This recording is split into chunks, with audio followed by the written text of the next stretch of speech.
Thanks that so many were joining today. This is an important topic, and it's great to see here coaches and also player parents, because we are all strongly involved to players' development. Thanks to Hrvoje Zmajic that you will join us again here in Finland, and now that we would have this possible in Myllypuro here.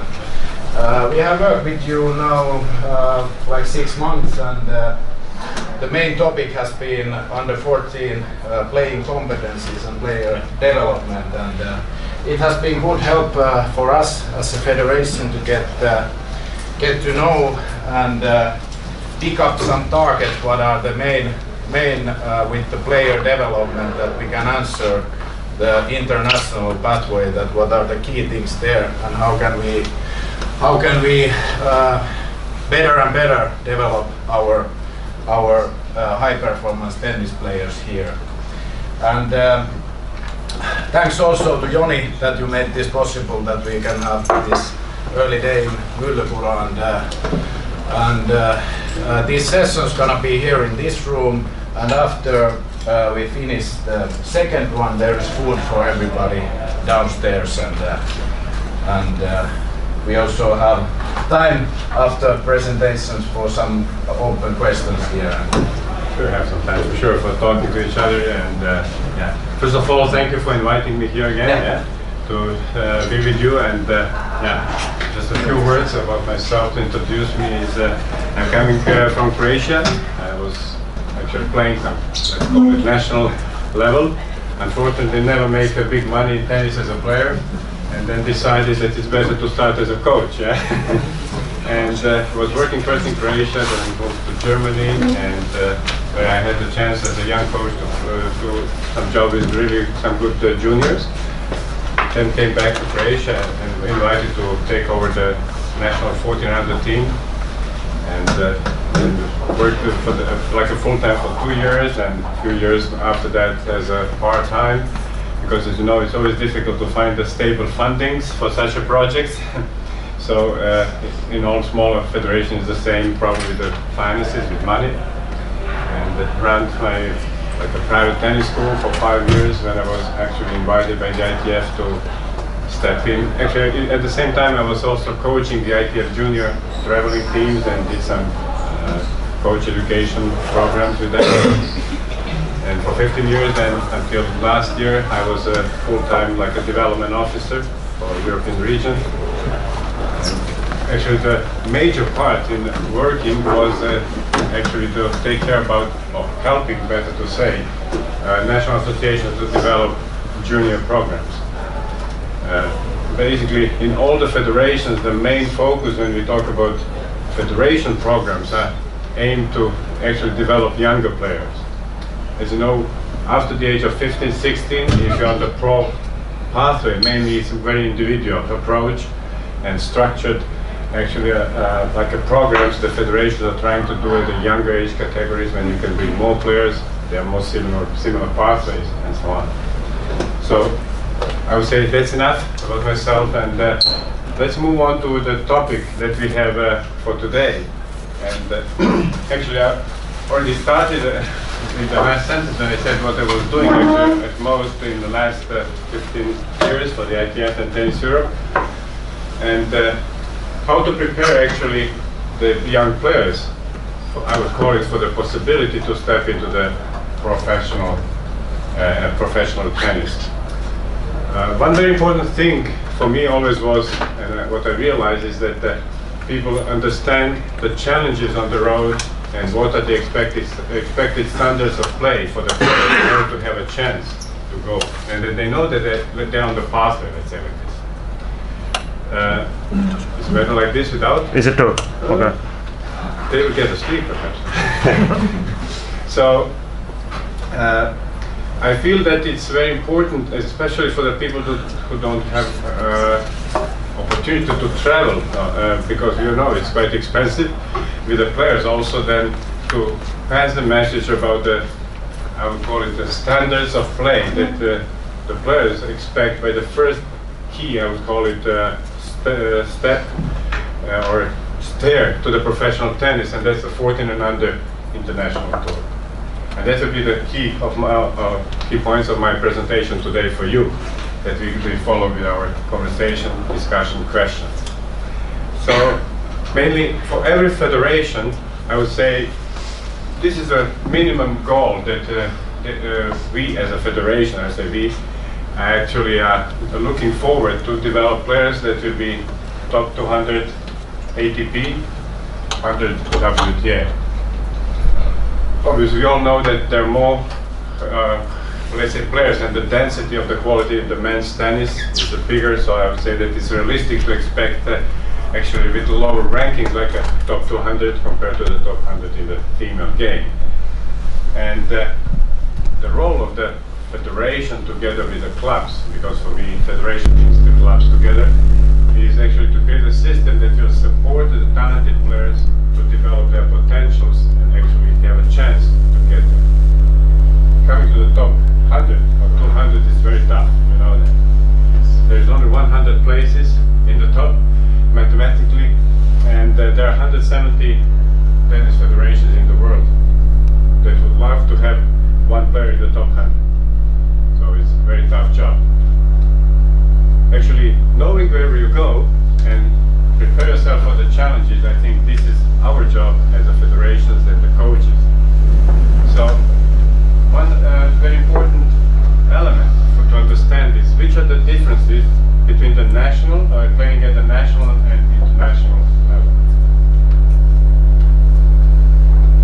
I'm sure if I would ask you to tell to each other, to find a colleague and tell one difference that you feel is between the national and international, playing at national and international level, to your colleague next to you, not to me. I'm not asking to tell me. Tell to your colleague, what do you think is the one important difference in playing at a national and international tour?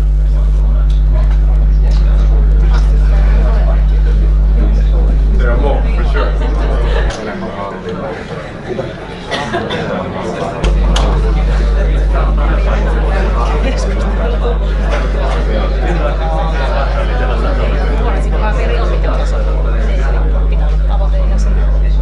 I see you already said more than one, so for sure there is more than one. And let's go together. I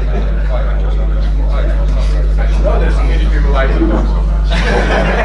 No, perfect. So actually, I will just show you a few things and a few photos to link it, and I believe that you mentioned several of these things already by yourself, not in this 1 minute. Just to go back from one, I was too quick. So first one is traveling. Obviously, traveling and playing after, let's say, flying from London to Moscow with a 3 hours time difference. If the kid is doing this first time, you'll be quite surprised.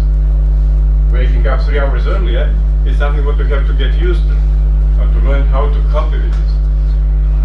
Be taking care about your own stuff. That's quite new things for the kids, because very often I have also young sons trying not to be too protective, but we are also parents, yeah, and then not taking his bag and all this kind of stuff, that he start to be independent and responsible about himself.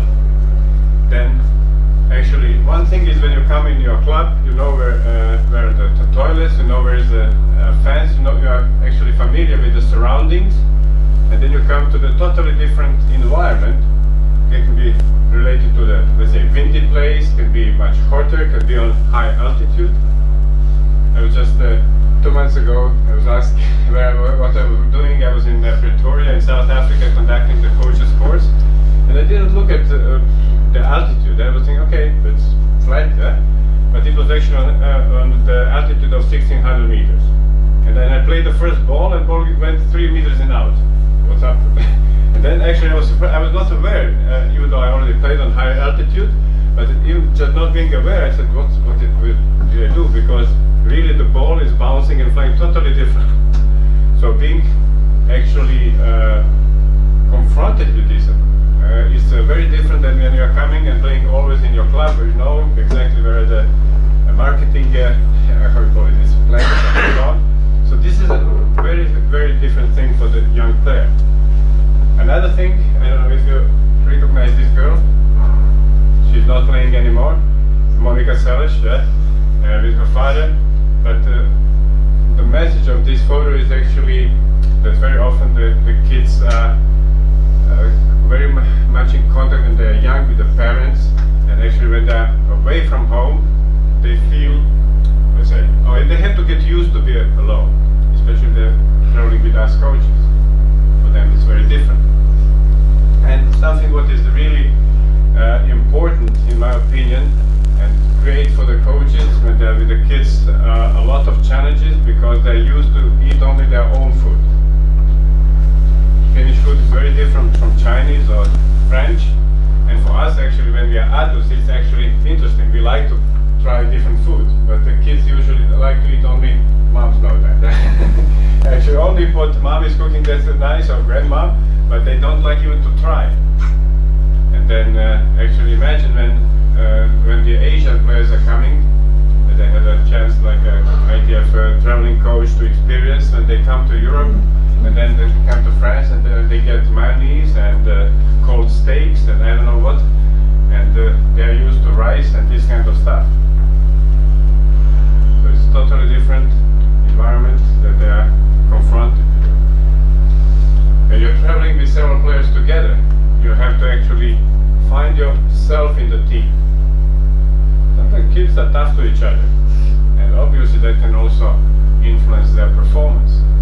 Very often because of that, parents also feel that when they are with them, they are giving them this, I would call it, known environment, and that helps the kids. In a way, yes, of course, but does it really prepare them later to be more responsible and adaptable? That's another question. So I think it's very important to be aware about it. Also, when you're traveling on the tour and the kid is alone, he has to be disciplined to take some time, sometimes to learn on the tour. Coach will not be able to be with him. Perhaps he will be on the court with the other players, and he has to take time and be responsible enough to do it by himself or herself. Pressure. Kids are smart, and we cannot fool them. When they start to travel, they also feel that the parents, club, federation are investing additional money. It costs money. And obviously, all this attention on the other side provoke, I would say, responsibility or pressure. It's actually just the way how we understand it or feel it. We all know this theory. Yeah, you can feel the pressure positive, like a challenge, or negative as a threat. But pressure is there, for sure. The question is how we actually deal with it, or how we present it to the players, and obviously when pressure of the results, when it is overemphasized, then that's something for sure not very positive. On the other hand, just saying to the kid, go out and have fun. It's not fun when I lose 6-love, that cannot be fun. Anybody that plays tennis, you don't feel good when you are losing 6-1, 6-love or something like that. Yeah? So there's no way that you will feel good, and you will feel pressure, and knowing how to cope with this and teach the kids at a young age, that's, I think, is a very important element of the player education. And obviously, level of play. When you come to the international level, kids are tough. Already when you talk about 12 and under best players, they are really playing tennis. But they don't go further now, that we will talk a little bit later. So being ready for that playing level, actually the fight that you are actually experiencing there, and be ready to try to impose yourself in that environment, it's a very important element of possible success. There is no promise, but of course we are trying to prepare our players that they have a chance. So in the next few minutes I would like to talk about the profile of the international 14 and under successful players. Before I come to the, I will call it the more interesting part, where I will show some players actually in the video clips, and that will be much more visual and easier to follow than actually to explain how they play. But when I talk about successful players, I would like first of all to define what means successful for me. And if you disagree, you can make your own definition, but it's important that you know what I'm relating to, because also my video clips will be related to this, what I'm just that are passing 2 rounds in the tournament. So they win 2 matches in average. So basically, when you talk about the third category tournaments, that will be like a quarterfinal, and in the first category it will be 16, last 16, because it's not 32, it's 64 draw. So basically it's the same criteria, 2 matches that they are winning. Basically the ranking of the players that are successful in the third category tournaments is around 120, tennis Europe 14 under ranking. By second category around top 80, and in the first category it's around top 30. Why it is important? Because obviously the number 1 and 2 are better than number 20 or 30. So I'm not talking about the best of the best, that are, let's say, like very special, but this is actually something what you have to be ready to beat in order to belong to that standard of play. So we are not talking about Djokovic and Nadal that were the best, let's say like this. Yeah? We are talking about really the very good group of the players that all have a chance to be potential good professional players. When you look at the age, and you will see that typically there is in the first line I put like younger ones, like 12, 13 year old that are successful in third category tournaments are talented players. If they're at around the same age of 13 already successful in second category tournaments, I like to call them very talented. A very good chance, very good chance. And if they're already at the age of 13 belonging to this successful group of the players, I like to call them like evident talent.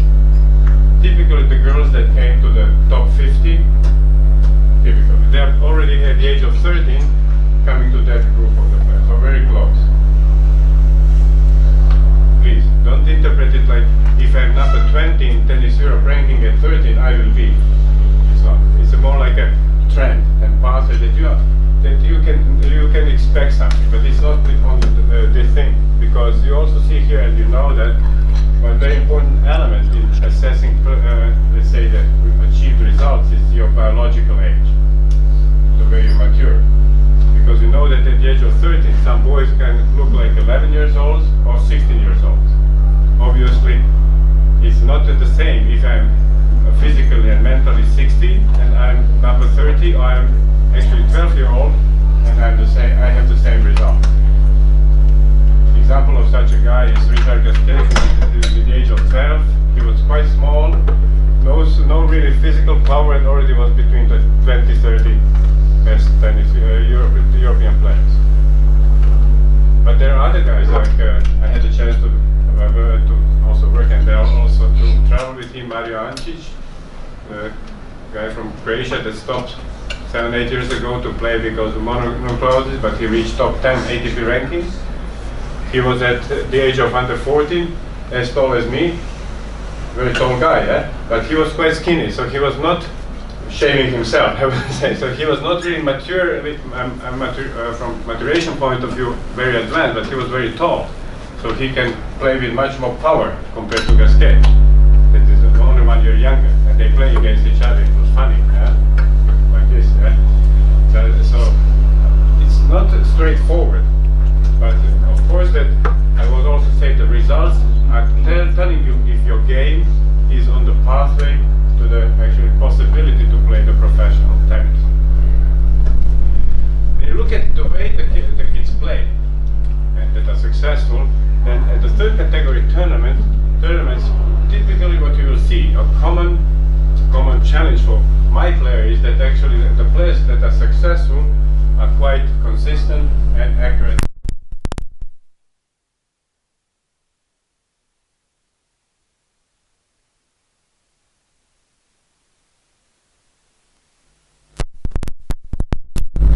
Also, the younger players are usually, I like to say, smarter. They feel the game, yeah? And also they have some elements of offensive technique, what I call it. Like they're able already to use some drive volleys, hitting on the rise to take the time away from the opponent, and this kind of stuff. The difference that your players will be facing when they play the successful players at the second category tournaments, commonly the player at that level already can press, create the advantage, press with the first serve or returning the second serve. They're more offensive. about power, especially spin by the boys, depth by the girls, and actually they are already aware about their better shots. They will try to apply their better shots and look for your own weakness. With smarter players, a bit bigger, a bit stronger, but when you are moving to the first category tournament, then actually it's quite a big difference in the quality of the game. And I'm sure you are reading already. So basically here, when you look at the successful players, they're able to create but also continue pressure. So they can play several shots in a row with a good quality, with good consistency in the depth by the girls, or with enough spin by the boys. They're able to resist this pressure also, of course, on the other side. And how they cover the court is the better. And I will come to this. I will show you this. I'll show you this a bit later. Now in a minute or two. Excuse me. Can I ask you? Are you going to make these slides available for us afterwards? Yes. I will send this all what is written without video clips. Thank you. To be honest, I'm using the video clips from video that I took from the YouTube, but I also don't know I can share, what I cannot share. But if you are interested in, you can find this. I can tell you which is the match, or you can find the whole match on the YouTube. So it's open. I didn't steal it, but you know, nowadays it's always a question what you can, what you cannot use by giving the people. Okay. So what is very important is that here the players already are aware and understand the principles of high percentage tennis. I believe you are familiar with this expression, but I will also go through it through the video clips. And what is very important for me, because we are looking for these really evident talents, also we like to recognize them. There are a few things like these guys, even they are younger, typically they are mentally very resilient. Why and how you can recognize that? Usually these younger guys are also smaller, shorter. Very often when they are going through, actually they are facing the big guys that are pressing them with power, and they're showing you the resilience. They are fighters. And also what is very important here when we talk about the technique, you can recognize that they have very good control of the ball thanks to the very consistent contact point in front and in the center of the racket. One of the things that I personally always look like when I'm asked to observe a young player, I try to close my eyes and try to hear the contact points. Because when you hear tock, tock, tock, it's very different than I like to say pling, plong, plong, yeah? When it is around the racket, it's big. Why? Because the player is using the same movement, but doesn't have the right timing. And from my experience, that's something what is perhaps the most difficult thing to develop if player doesn't have it naturally. This time, because it's a race to perception, coordination. This at the age of, let's say, 11, 12, 13, if the player doesn't show this, then from my experience it's very tough to really develop this part. There are many players at the age of 12, 13, they don't have a nice shape, so they have some problems with the movement. But somehow they come and hit the ball at the right spot, at the right time. And this is one thing that you can really recognize, because why it is important because by the young players when they are under pressure, that gives them the possibility to control depth. And if you hit hard and I hit deep to you, I still have a good chance. But if you hit hard and I play short, you come in, you open the court, and then I have no chance. And we will see that's actually one thing that is very common for these successful young players. Obviously, there are also some of these guys that are maturing earlier. They are advanced in development, and very often they are actually imposing themselves by more strength. They are bigger, more muscular, sometimes also mentally more mature, advanced. It's not a problem if these guys at the same time are already then, let's say, successful in playing fourth category ITF tournaments, because that means that yeah, I'm advanced here, but I'm also able to play with the same level of maturation. I don't think it should be bad. No, it's quite individual, and actually assessing this, it's not easy. If it would be easy, then I could not give to the 100 players support, and they do it every day, and still they don't know who will be the next Federer. If they would know it, or if you know, they will pay you millions, because they will not waste the money on the other kids. But nobody really can predict who will be the next Federer job. go to the standards of play and showing you how it looks like. I think it's more interesting actually. I will start with the girls. We usually start with the boys, but I believe the girls deserve that we start with girls also sometimes. And I would like to show these playing standards that you can expect to meet with your players when you come to the first category tournaments. And if you want to pass 2 rounds, what your player has to be ready to face and perhaps overcome.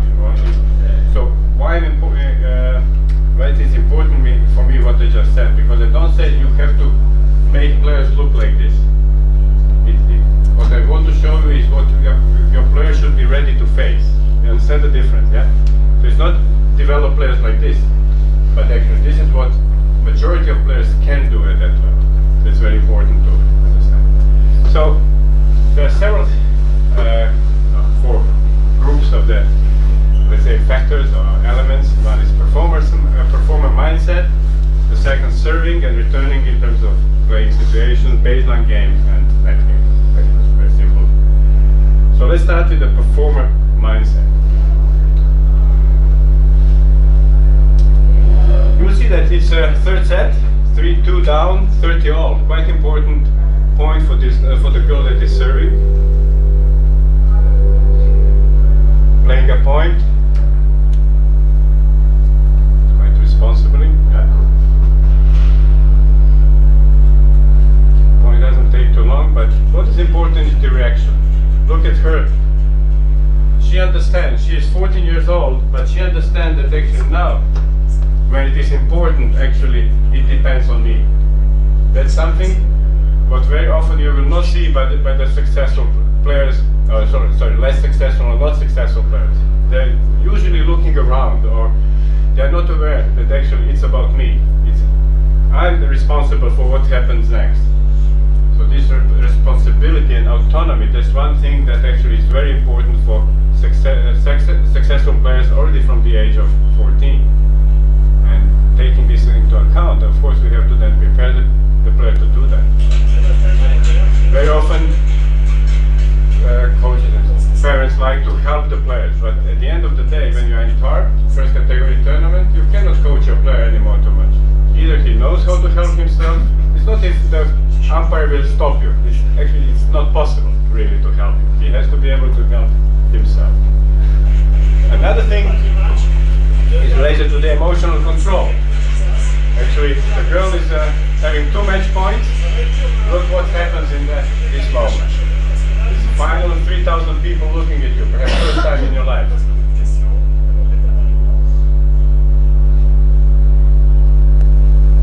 Drop shot, quite a tight hand, yeah? But important is her reaction. She didn't stop, she turned around, she went to take the towel, prepare herself for the next point. So she was keeping her ritual that she was actually already obviously practicing. Second serve, 40-30, second match point. Half minute out. Until that time she perhaps did one mistake, but still 2-3 seconds of frustration. She knows what she has to do to get ready for the next point.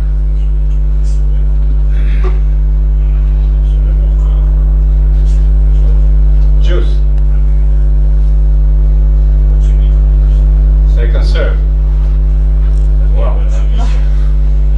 You can imagine, and this is one very good girl. She's playing the final of one of the first category strongest tournaments in the world during the year. So it's not that they are perfect, but again, she took a few seconds and she's keeping her ritual self-discipline, getting ready for the next point, playing in, and she will eventually win this point actually by consistent play, and she will win the match later. I will not go with another 2 points, yeah? But what is important here is that the kids that are successful at that level can manage their emotions, they can keep what we are all teaching them, but it's not so easy to apply in such situations. So this is also meant to be mentally resilient under pressure.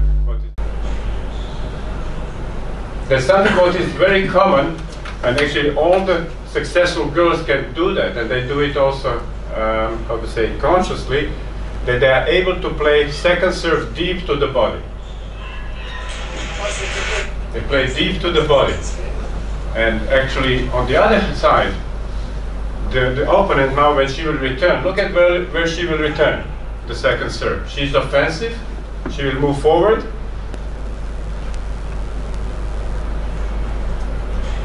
But she played deep to the middle.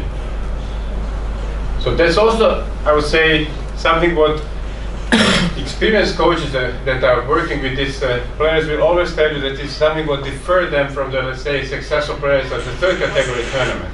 When it's important point, and the player wants to be offensive, she will not go for the down the line risky shot.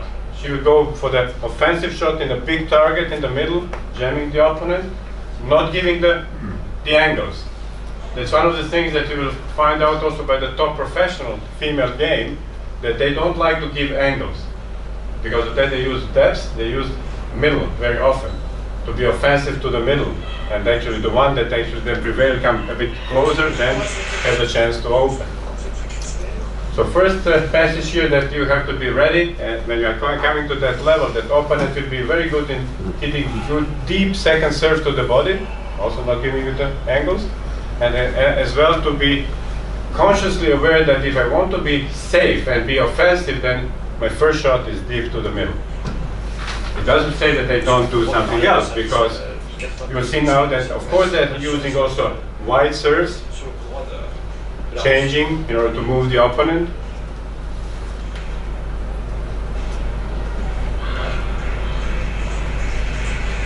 Bien joué, elle est bien rentrée dedans. C'est-à-dire que quand elle a la moindre occasion, quand même, elle y va et That's a typical tactics that we all try to teach the good guys already when they are 11, 12. Yeah, but she wants to have it out. Yeah, she saw it out. Nothing special. Okay, one more time. Boom. Go to the other side and move the opponent in order to create space. But this is also very important. Look at it one more time. She's serving wide, but she's aware where the opponent is moving. She's aware that the opponent is moving to the other side and back. But obviously opens cross-court shot. Actually, what I want to show with this is that actually these players here at that level, they're aware about the space, but also about the opponent's position. Very often we will not see that at the, let's say, third category tournament. Player will be then much more following this serving wide and to the other side without taking into account opponent's movement. So ability to read also the game, that means that you see the opponent's move. When we talk about the baseline game, the first thing that I would like to highlight, I call it appropriate shots. Actually, that's a high percentage game. The players actually, the majority of the shots will play, I would call it logical. If the ball is deep, she's playing deep to the middle. Quite a big margins for error. Building up the situation to really be offensive. Actually, when you look at it, it's a quite a regular shot, quite logical, not special. And they will do that actually as a foundation of their game. They can do it. And if they don't need anything else, they can win with very simple, safe game. But it's not enough. Because now what you see here is actually what is typical for the female game, is actually the ability to dominate the middle. So the middle is not only the line, but actually plus minus 2 meters, depending on the player, in which actually the player cannot be really attacked with depth and speed. So they can trade. In English they call it trading. Yeah, you hit me, I hit you, but we are both standing in a good place and quite a neutral situation in the point. Dominate, wait for the opponent's mistake. Again, there's one thing, but if you want really to win, after being able to dominate, you have to be able to use the opponent's neutral shot and go for the winner. You will see now the ball is coming, the opponent is a bit further away, and she is using the opportunity to go for it. So it's not only to wait, you cannot just wait. And one thing that already at that age the girls are showing is they are consciously looking for dominate actually by taking the position closer to the baseline. See, one and the other are trying to bring the other player away with something higher balls and then step in. Very important here is also, very many coaches here work with girls. They know that basically that's one of the challenge, that the girl see the ball early and step in. We have a chance. Oh, what did you wait? Yeah. By that level, the girls will for sure use it, and they will not be late in recognizing the ball. So they are very much aware about the ball quality and using this. Yeah. And go forward. The other one is not stopping. She's not giving up. One more thing here, actually, that I would like to show, even though in this match it was not, I was not able to really find optimal video clip. You will see why. Actually, the players and especially the girls are using actually dry volleys. So when the opponent is defending with higher ball, to step in and take it with a dry volley. But now you will see that she's hitting and coming in. That was the best video clip. They didn't really dare to come typically after a big shot to the net or to go forward and take the dry volleys. And actually in the next video I will also show you why. Because I spoke with a coach of this Ukrainian player, I know him, and he told me that actually she's doing that very often. She likes to do it, but against not such a good opponent. And the reason, you will see it in the next point. Okay, so now I will have to take a little bit, sit down here, I'll show you something. So at that level, the girls are not just actually defending by bringing the ball up or cross court, but it's typical like a first defense. Yeah. So look at the player. Yeah, this one will be under pressure. By return, player stays stepping in, tough ball, but the other player is playing very smart, down the line high balls, because then you cannot really get in. Yeah.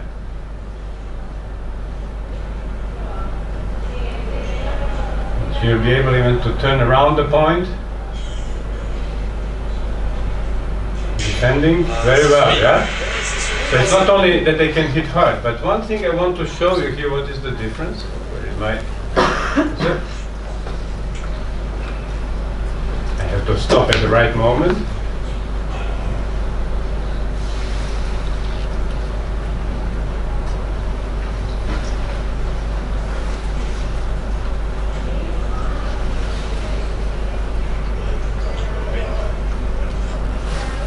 So, I think it was a good moment. Actually, what you can see here, after actually really already, I would say, applying advanced defensive tactics, high ball down the line, actually the player here is not doing this by chance. She understands actually that if I play high ball down the line, basically my opponent has only one chance, has to go cross court. Because if she is able to hit here, and actually if she wants to make a point, she has to make very risky shot, very close to the line. You should be actually very self-confident, fantastic timing. So that's something what is very important by actually defending. Why? Because already at that age, they do exactly the thing that what makes Djokovic and Nadal and all these top defenders also so good. They are not defending all opportunities in the same way. Typically what they will focus on, they will actually focus to defend your easy shot, or what is easy for you. So yeah, okay, if you can hit here on the line, good luck. But if you hit very good shot here, I will be there. For me, that means that they really understand what we call high percentage principles of tennis. And you see that, why? Because you see her, she's not standing in the middle and covering both actually options. We would say when the opponent hit the ball, you have to make a split step, yeah, in order to be able to cover both options. She's not doing that. She understands this, or feel, how you want to call it, and is moving, running to the other side, and actually is able to cover. Let's see it one more time. I think it's interesting. Now that I point out what to look at. Okay, let's make it here.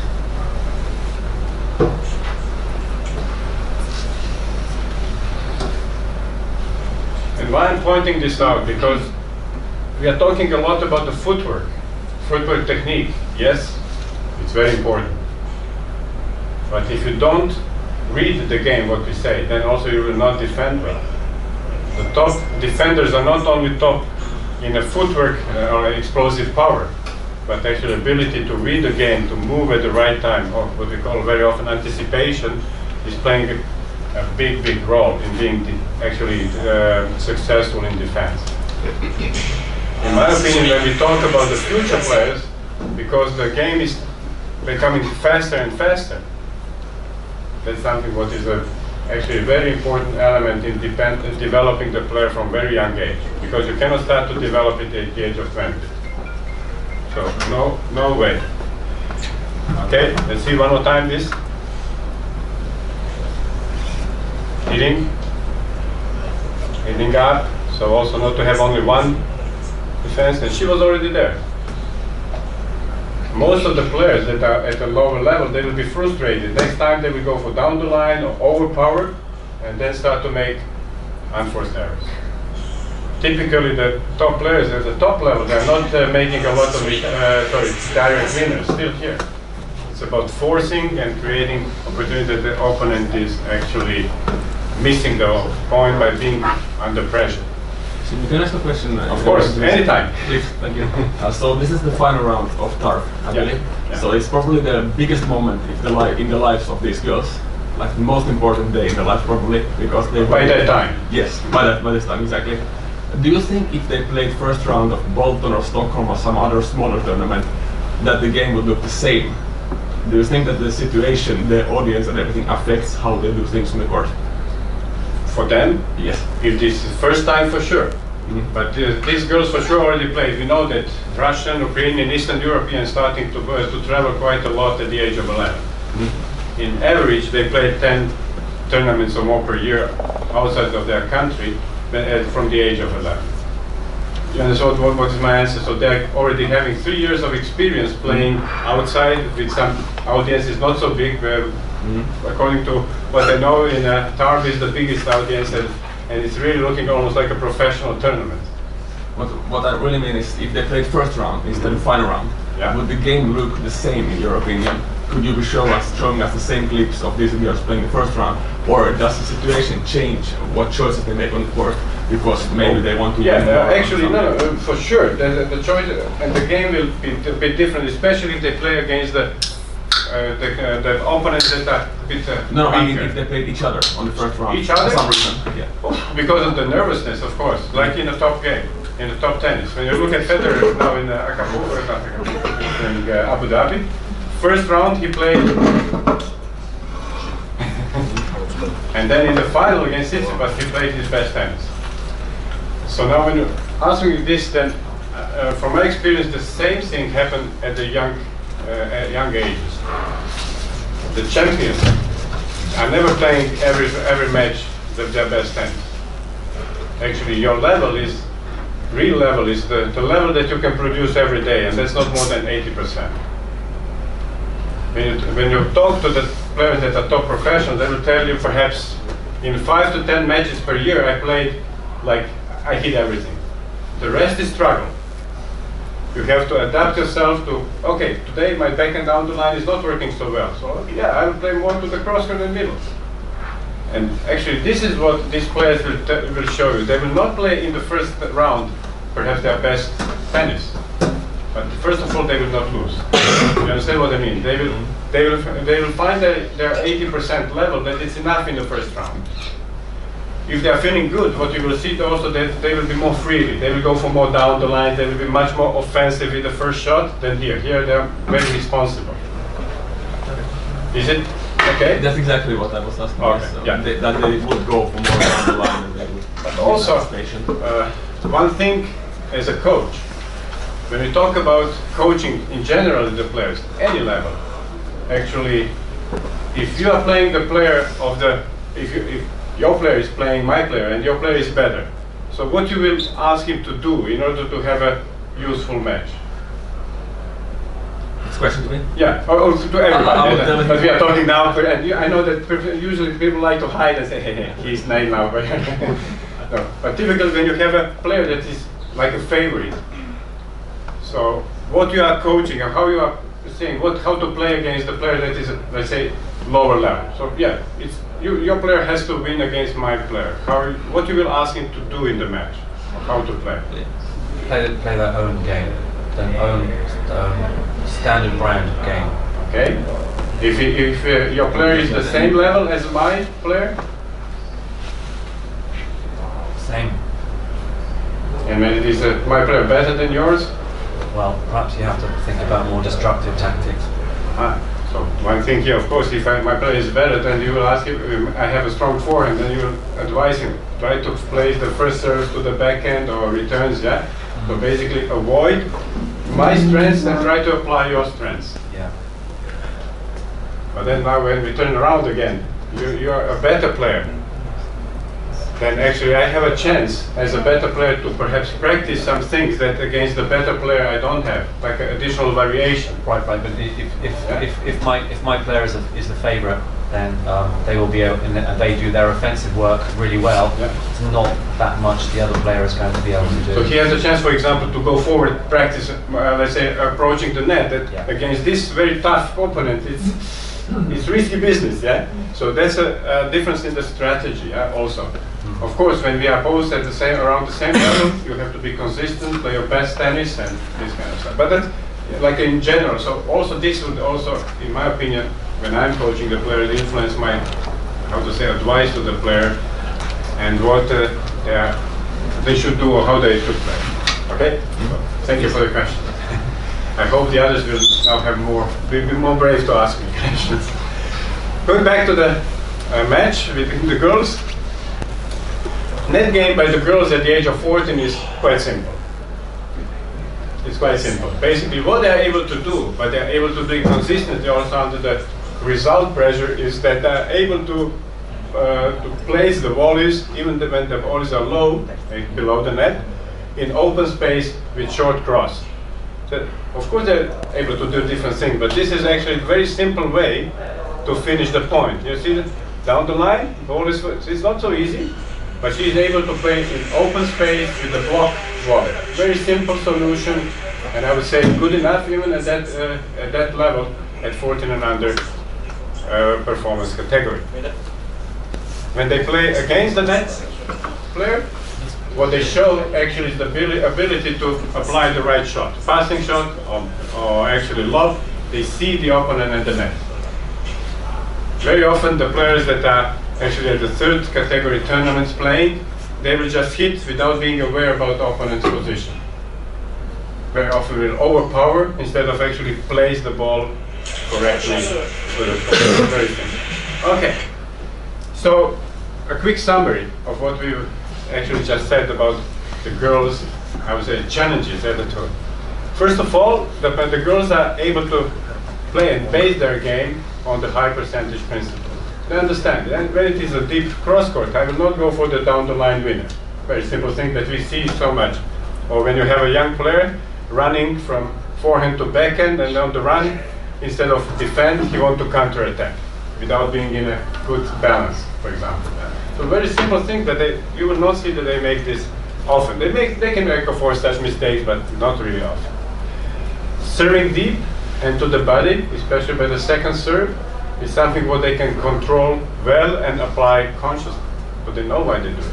I don't say that they will do it 100% of the time, but I was counting in this match, both of the players did it, I would say, between 70 and 80% actually of the second serves were trying to go deep to the body. Returning with depth toward the middle. Also, majority of the returns went down to the middle. Some cross-court, and almost none down the line at that level, because they are afraid if you don't make a right down the line shot, you are running like a rabbit to the other side. Very simple. So if I don't really play it well, I don't bring you under pressure, then I am in a tough situation. Dominate the middle with the depth. That's a strategy they already work on here and apply here, and you will see it up to the top professional level. Obviously the difference is the accuracy, and they can play one tough shot perhaps very fast, and when you come to Osaka and and Williams, they are able to play 4 or 5 very fast, very deep shots. So obviously they're improving that game in terms of depth, in terms of accuracy, but also a lot of more power. They are resilient under pressure with variable defense, so they're already understanding when to go up, when to neutralize to the middle, and this kind of stuff. At the net, very simple. They're not making too much mistakes, but they go with a very simple block volleys in the open space, and they see the opponent in order to lob or pass. So I would say that's summarize the girls' game. We are moving to the playing standards of the boys. So there are very many, and you will see, I will show it also, very many commonalities, but there are also a little bit differences already at that level or that age between the girls and the boys. When we talk about this performance mindset, actually I don't have the same video, but they do exactly the same. They're autonomous and they're able to make their own decisions on the court, and also able to apply the rituals when the matches are tough. Like this shadowing is one of the elements that is illustrating that the guy is helping himself by some rituals. Yeah? That is what I want to use here in addition to the girls.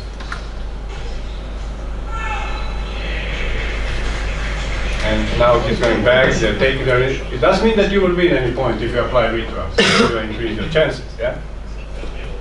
It was actually his... it was a break point, but he didn't use the chance.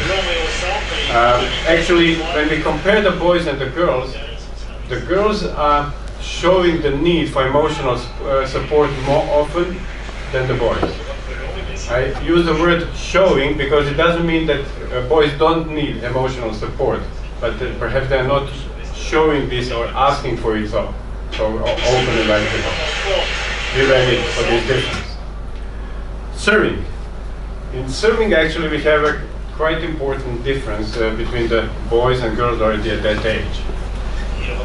Because one element is actually that the successful boys are able to create advantage with first serve much more. Obviously, boys are bigger, stronger, have a faster serve, and that gives them this first advantage. Look at the serve, down the tee, and then cross-court. Il y a aussi la pression, peut-être, non, pour ces jeunes qui sont depuis 8 jours dans ce tournoi. Time. So they're able to hit the first serve to the tee, make the cross-court as the next one, and next shot. Second one, body serve. Followed, I call it by creative because he was jammed, he blocked, give easy ball. The other guy applied actually the drop shot as the second shot.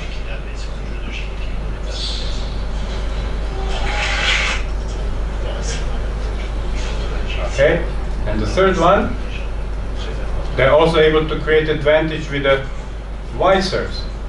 And again, aware about the opponent, they go to the other side. So what I want to show you in these 3 videos is, compared to the girls, actually the boys have to be able to put the pressure and actually create advantage with the first serve by applying more variety. So actually ability to really serve in different directions is very important for them. In terms of also preferable direction, the boys will use mostly the backhand as a target. The girls will use body or perhaps forehand as a target. Because by the girls, very often the backhand is a stronger shot at that age. So they are smart. They don't want to give the ball, and of course their kick serves are not really bouncing high, so it's not so difficult to attack with a double-handed backhand. I don't say don't practice it, but that's what you, as I said, facing as a common challenge when you're playing the best players age. Returning. Of course, actually, the boys, same as the girls, are using very often this, I call it safe attack. So they are trying to attack by actually deep return to the middle. Much more often than perhaps what we are expecting when you're making statistics. One more time. The guy is making regular serve, quite short. He's playing deep with spin. But also, compared to the girls, actually the boys will not be afraid to open the court, so they will be going much more often for, I would call it, high percentage cross-court returns. And actually I pick up this one because sometimes people think this is a down-the-line return, but you see that American guy is hitting, you will see, serving down to the tee. And the opponent will be playing backhand to backhand, what basically is a cross-court in half-court. It allows you to use your shoulders in a natural movement, yeah? So basically, now he's playing cross-court and opening the court with this shot. These are high percentage offensive returns. You are moving the opponent with an easier shot. Playing inside out with backhand from here, yeah? Okay, that's now the other one with the forehand cross-court, yeah? Logical, but these cross-court returns are, of course, less risky than down the line when you have a much smaller targets. And players are using this most of the time. Down the line returns really start to be much more important when you talk about 18 and under category. Under 14, they will use it when they play against the weaker players. They will step in and then they will be more free to use it. Against each other, they're afraid, actually. It's not that they can't. That's okay. Baseline game. Again, several similarities. Same like the girls, also the boys understand these principles of high percentage game, so they will be able to pick up the ball, the right decisions most of the time. Yeah, from this position, he didn't went for down the line shot, for example. Yeah, very often it happens. So they're respecting the court geometry and incoming ball qualities. Very simple things in a way. So many points are dominated by this, I call it appropriate high percentage game. But they also, like the girls, are able to try to dominate the middle in order to build a situation. Yeah. But what you will see here, that compared to the girls, they already here apply much more topspin. The girls are going for a bit flatter trajectories. Depth is important, but the boys already here, what it is actually emphasizes an amount of topspin used in the rally.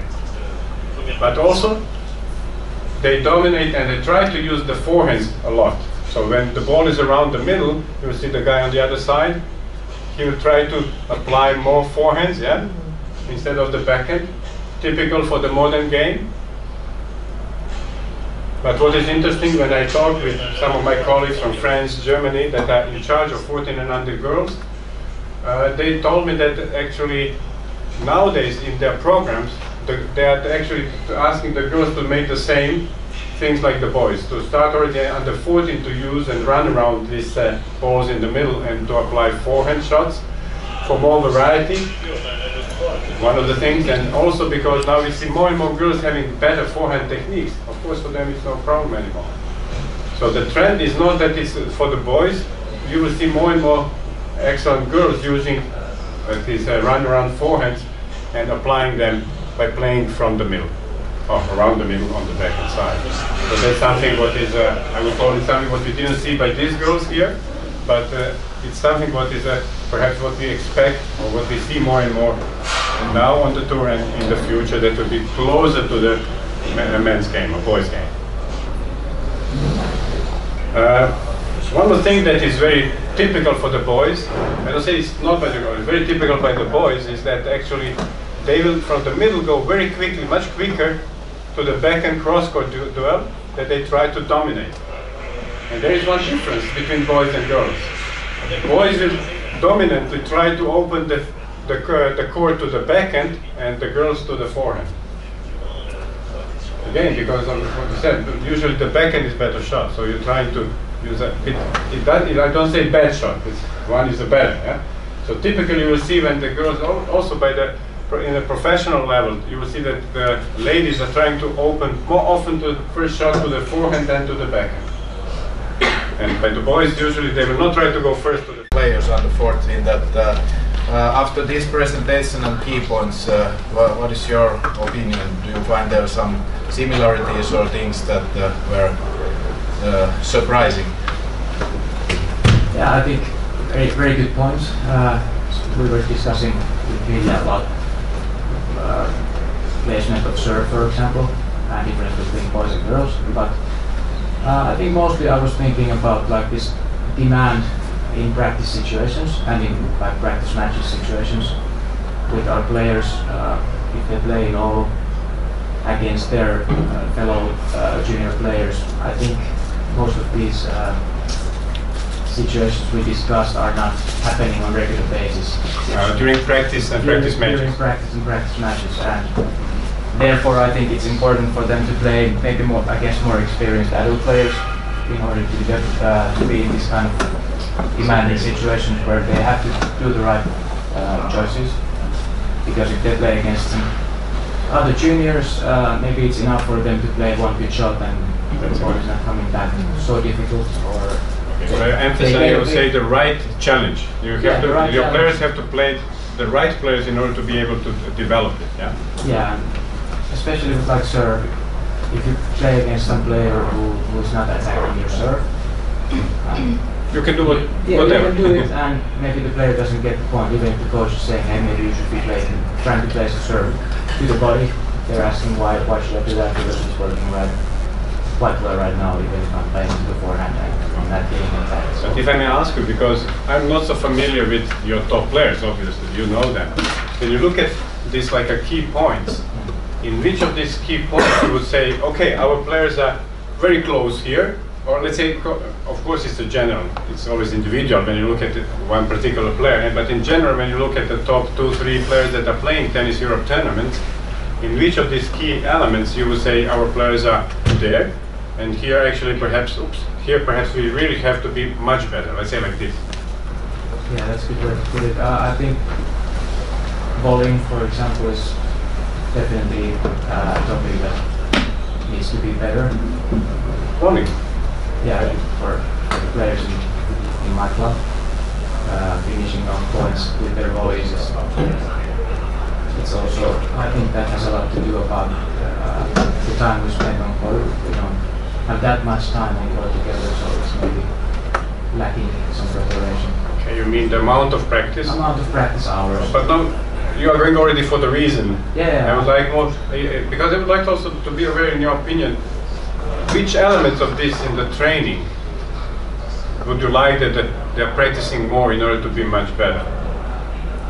Because actually, in order to win many points, I would say there are two things that for the girls actually to even come to sniff the first category are the two elements like apply high percentage tennis and dominate the middle. So how close or how far away, how you want to put it, your top girls are compared to this level that we just look at in terms of top players in From my players? no, Finland, not your. Okay. Finland, let's say, think about, I'm sure you know all of the top players. So when you're talking about, let's say, top 4 of the ranking, typically they are playing the international tournaments. Obviously, that should be the players that play international tournaments outside of the country, otherwise they are not even trying. So I would not compare them, it's not fair. So, in your opinion, how far away or how close they are in this applying high percentage and understanding high percentage principles and dominate the middle? I have no answer for that. I don't. Is there somebody else who can help? Because I am not testing you, I am asking. Maybe the first player in the ranking can do most of those. Okay. But The rest are. yeah, and also it depends. Is it 12, 14? Just sure. But yeah, I would say maybe the first 2 players. Yeah. Because one of my observations when I look at the way that coaches are working with young players, not in Finland, across Europe, and I had this chance to go around all the European countries, especially in Eastern Europe, you will see that dominantly what they will practice is, let's say, 2 cross-court, 1 down the line. Like a symbol, it's actually from cross-court to down the line. I almost never saw that actually coaches are developing this game through the middle. One of my observations, so I don't take it personally, I don't say you, I don't know, personally anybody. But typically what I say is that, typically what I saw is a cross-court to down the line. But actually, when you look at the top players here, they should be able to dominate the middle. So I don't say never do this, but actually perhaps you're forgetting one thing that is really important at that level, and actually later on too. So that's one thing that I also always try to convince that don't forget what you did well. Edit. It's not that you did something wrong from crosscourt to down the line, but obviously when you calculate the number of points in which the players will play through the middle and actually change from the middle to the corners is much more dominating. And if you never practice to change from the middle to the corners, then actually you are not practicing what they need. So this is one point that I would like to make you aware about when we talk about the girls. One thing that I believe is important to understand, obviously, always look at your player. At the end of the day, it's my individual player, but I have to know what the others will do to my player and how they can actually create. I would say from seeing a lot of Finnish juniors play over the 10 years that I've been here, I would say Finnish players are much better opening the court, and they know what to do, and it's natural for them. But they're not so good at playing and dominating the center. Yeah, they tend to look immediately to opening the court and these kind of angled chances, but not so much this focus to the center. And look, the higher you go and older, the players are waiting less. So it's not about waiting. At the 14 and under, why they have to also wait? Because they have less power. The more power they develop, they will go for first chance, because then the other one will take a chance. So it's not about practicing 22 shots, but then you come back to the top, where the other one is so good that you cannot expect first shot, so you have to be ready to play 3-4 shots. And this is always a question. Now, of course, I have to be ready to play like a Spanish players when they practice still long rallies, and we know that 80 or more % of the points is decided inside first 4 shots. But they're still practicing quite long rallies. Why? Because you have to be ready to, because if I know that you cannot play 8 shots, then why to take risk? I have a simple way to win. Nowadays nobody is actually applying anymore, and that's in my opinion also a bit the reason why that we see less top Spanish players, because they didn't really adapt in many ways, or in many academies, their way to develop players, and still sticking to cross-court with more spin, but why it is not effective anymore? Because everybody can run. When you come to the top juniors, no problem, everybody can hit 8-10 shots, no problem, when it is a moderate speed. So it's not enough anymore, but it's not that they can't. If you cannot do that, then you are killed with an easy game. But the game is moving forward, and always is a question, what will be demands for the next generation? Some things, in my opinion, are not changing because nature is not changing. The kids will, with 14, still be developing similarly. They will be younger. The guys are starting to how to say, develop a bit later than the girls. These are some natural laws that will also be in the next generation, so this will not change. But how the players will, let's say, develop now to face perhaps even 20 kilometers higher speeds in 10 years,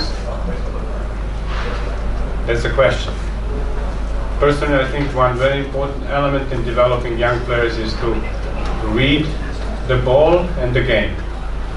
Because only footwork speed is not enough. Don't forget it, it's very important, but it's not enough.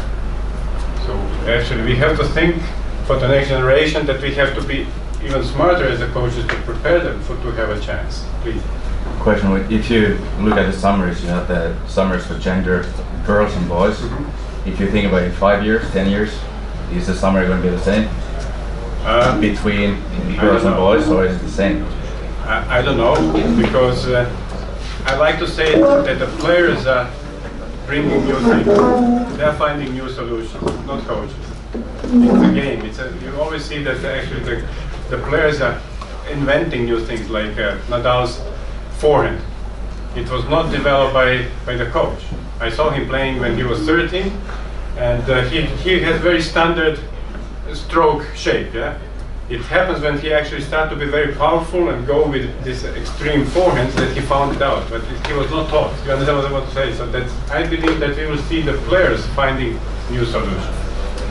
Another part is of my answer is they could play a bit differently, also because I've asked coaches if we coach them different. Now the question is always what we can do differently. Like we can perhaps, like the girls, apply more, let's say, forehand, running around forehand in earlier ages. We can then perhaps see in the girls' tennis more variety earlier. I'm asking always myself why we don't see more variety in the girls' tennis, in female tennis. Because actually nobody can tell me that the girls don't have variety. When you look how they actually, when we talk about art or when we talk about fashion, the girls are showing much more variety than we guys. Look around. Usually we are very standard, yeah? So we are not showing very much variety, so why they don't develop it? I believe very often is with the early pressure to make results. Because actually very quickly we are all expecting that they are very efficient, make results, and then of course you don't give them time to add variety. You understand what I mean, yeah? And the second thing, because the court is the same size, they have a bigger target for the winners. Because they are covering the court not the same way like boys. Boys are bigger, faster. So it actually, it's easier to win the point with this simple, let's call it down the line winner. But personally, I don't believe it's the way forward for my players. And like an argument, I can give the example of the Italian female players. When you look at the Italian female players, they're all playing with quite a lot of variety, slices with backhands, because also the system is teaching them. So it's upon us too. don't tell that it is only them. Yeah? So was I replying? Yeah, that's a good reply. Okay. Is there any other question, please? Because we will be finishing now the first part. Yeah, can I ask you about the serve? You were talking about serving to the body, but more in general terms, how would you describe the skill level of the 14-year-old serve, and in terms of speed and in direction and in spin and so forth? How good are they in serving? We are talking about boys and girls first. Yes, yes. Which boys? Okay, girls, but I mean, maybe you can say what the differences are between boys and girls. Typically, in last 10-15 years, what you can observe is a difference between the Eastern European and the Western European players. The girls in Western Europe will show that in terms of technical skills, sometimes they were smoother. They were actually working on serves more than Eastern Europeans. Actually, but the Eastern Europeans had more power. Very often the Russian girls are very big. So technique is not very variable, very good, but big first serve, deep, you block, and then she's in charge. So very often in our teams, when we had the players from Eastern Europe, you saw a potential in power. You understand what I mean? But there was no variety, and actually there was no tactical understanding of opening the point. One thing that I didn't actually emphasize by the boys, but you could see and you could recognize that actually the boys, but also the girls, they already understand this, I would call it standard tactical patterns. Serving to the tee, next ball cross court. It's not about actually, do I want it or not? Basically, the reason why I'm hitting hard to the tee is basically to move you to the middle, and then actually the easiest second shot is to go cross court wide to move you again. Very many kids, especially from Eastern Europe, they're not aware about these tactics at all. When you serve wide, first option is to play to the other side. So don't think twice. If you bring him out and there is a big space, go for it. After good body serve, typically is to wrong foot the opponent. I'm sure that there are several very successful players here that they will recall it, and very often if you are not taught it, by actually playing a lot, we are finding it out. Now the question is always, when you talk about next generation, in order to accelerate learning, we as a coaching can help, coaches can help to actually focus and actually teach some things. When we talk about girls and let's say technique, very many still you will find with a problem of transferring the leg drive to the, let's say, racket speed. That's something what is quite often there. One element is related to, I would say, the way they teach, learn the serving, and the second can be also the core stability. Because if you are actually growing quickly and you don't work on your core, then you don't have stability here. So basically, you break here. We can go further, perhaps. Is it okay enough? Yeah, thank you. But basically, you think that they are rather skilled already at that age. Yeah, they have to. But by the boys, I think we will have time. I will show you one additional part when we start after the break. And the top boys, especially the ones that actually are looking for the fast transition to the successful 18 another game, already have big serves. By the girls, I still think that in average we are not practicing serving and returning, especially serving enough, so they are late, especially because of this shoulder strength that by the girls is less, and if you don't start to work on this earlier, then it will take time, but it's not impossible. Thank you. So perhaps we can have a coffee break and come back here in 20 minutes or 11? 20 is okay. Okay. You're the boss. Hei, 20 minuutin tauko, 10 vaille 11, niin takaisin. Kiitos.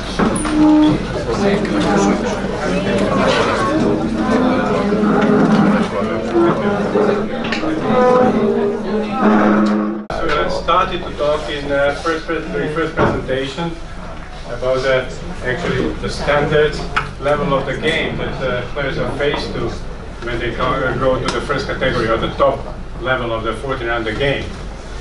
And as I said at the beginning, that was more the goal was to paint actually the challenges.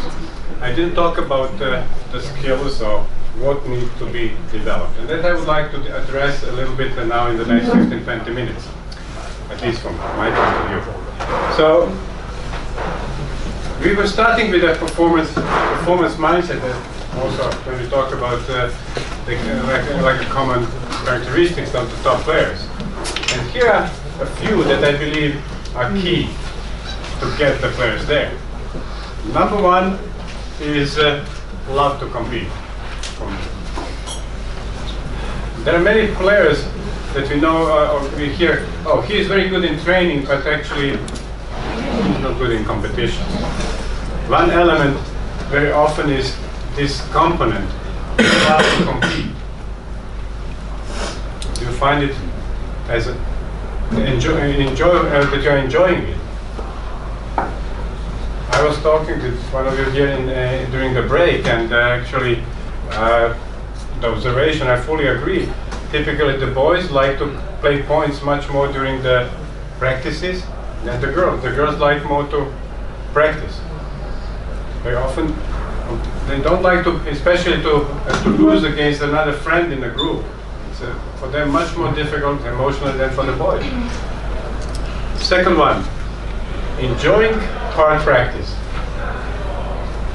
If you have to push somebody to practice, we know that. For him, I don't think there is a chance to go to the pro tennis. Because you have to be ready to enjoy practicing in the wind, by 40 degrees, sometimes in the cold weather, playing in the rain. So if you don't enjoy that, if you don't find it really what you love to do, that's another thing that for sure will prevent you actually going to the top. From my experience when I was working with the young really players that became good, these were things that all of them are actually showing. There are individual differences. There are some players that are, let's say, very tall. They don't like to work on their footwork, but they like to play serve and volleys, for example. So it's not that it doesn't mean that they will like everything, but the general attitude is here. And of course, development of autonomy and responsibility. Give them responsibilities. Teach them to actually make decisions, because at the end of the day, nobody can make a decision for them in the match. We have to prepare them, and we have to work on it actually from very beginning. Of course, I started with this at the beginning. It's to prepare and actually to practice this ability to adapt. Yes, you have your warm-up routine at home, but when you are somewhere, it's raining, you have to be able to adapt and make your warm-up routine in a tunnel or in a small space just under the roof, and actually to be ready to play. Because these are the differences between club tennis and, let's say, pathway to the pro. When we talk about the tactical skills, one thing that is very important in my approach, but we can talk about it because there are different philosophies, coaching philosophies, but for me, actually, when we talk about the kids that are 11 and under, then I strongly believe that we should actually create potentials. That's how I call it. So they should be able to have a potential to play at the net, to play smashes, to play serves, and all the other things. Yeah. So you have to create a potential, and because of that, you have to, from very beginning, start to develop players, in my opinion, in all games situations, with special attention when we talk about now 11 to 14, in actually opening the point, serving and returning, because now we are talking about pathway to the pro. Without being efficient and effective in opening the point, it will be very difficult to be good at the pro level. One thing that I can tell you that in the last 2-3 years, in the national programs of French Federation or German Federation, they actually change even their development programs, let's call it, or tasks for the coaches, national coaches, actually to start to really focus on this much earlier, in much more structured way. Because they realize that the players need this earlier in order to be actually successful. One thing, why not to use it from very beginning? When you are starting to play with kids, and you have good kids in a red court, why not to teach them already at the red court that when they started throwing, throw to one side and hit the second shot to the other side. Kids are not stupid, they will understand. And if at the beginning they need a bit wider court, give them wider court, that they can really feel this difference from one corner to the other, instead of just improving the consistency through the middle. They will actually enjoy it. And you can make a lot of repetitions of this. So you will have a lot of hitting again, but in a different tactical context. Apply offensive high percentage game. There are two things. High percentage, that they understand, yeah, if the ball comes deep to the middle, don't go for the actually drop shot to the side. Example of a very stupid decision. Yeah? So they have to understand the court geometry and how to play according to the different incoming balls, high, deep, and so on.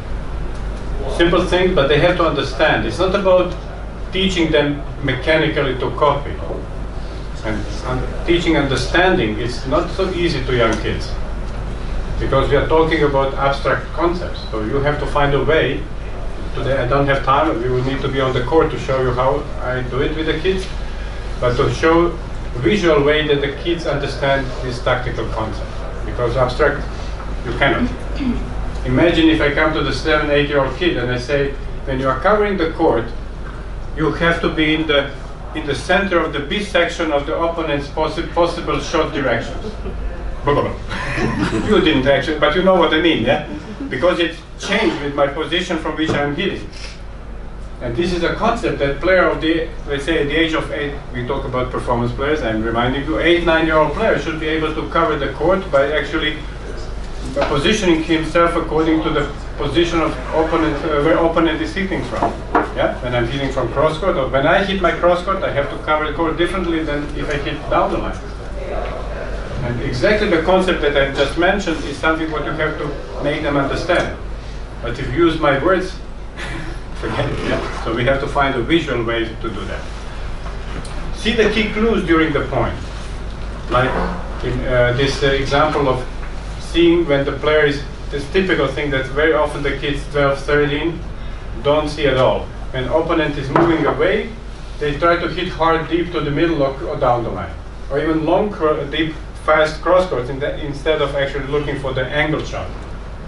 Understanding this core geometry and angles is very important already at the age between 12 and 14 when we are talking about promising players. Use opportunities to finish the point. When we talk about young players, they don't have power. They cannot finish with power. How they can finish the point basically is to create a big space and then actually to, with accurate shot, go for the big space, but not really to have the intention of finishing, because then they do a lot of unforced errors, as you all know. I'm coming back here. One thing that I forgot to emphasize, offensive high percentage gain. If the players between 11 and 14 win by bringing high balls, yes, they can be very effective because the other guys still don't have enough power to kill these balls. But under 18, for sure, they will not be able to be the best.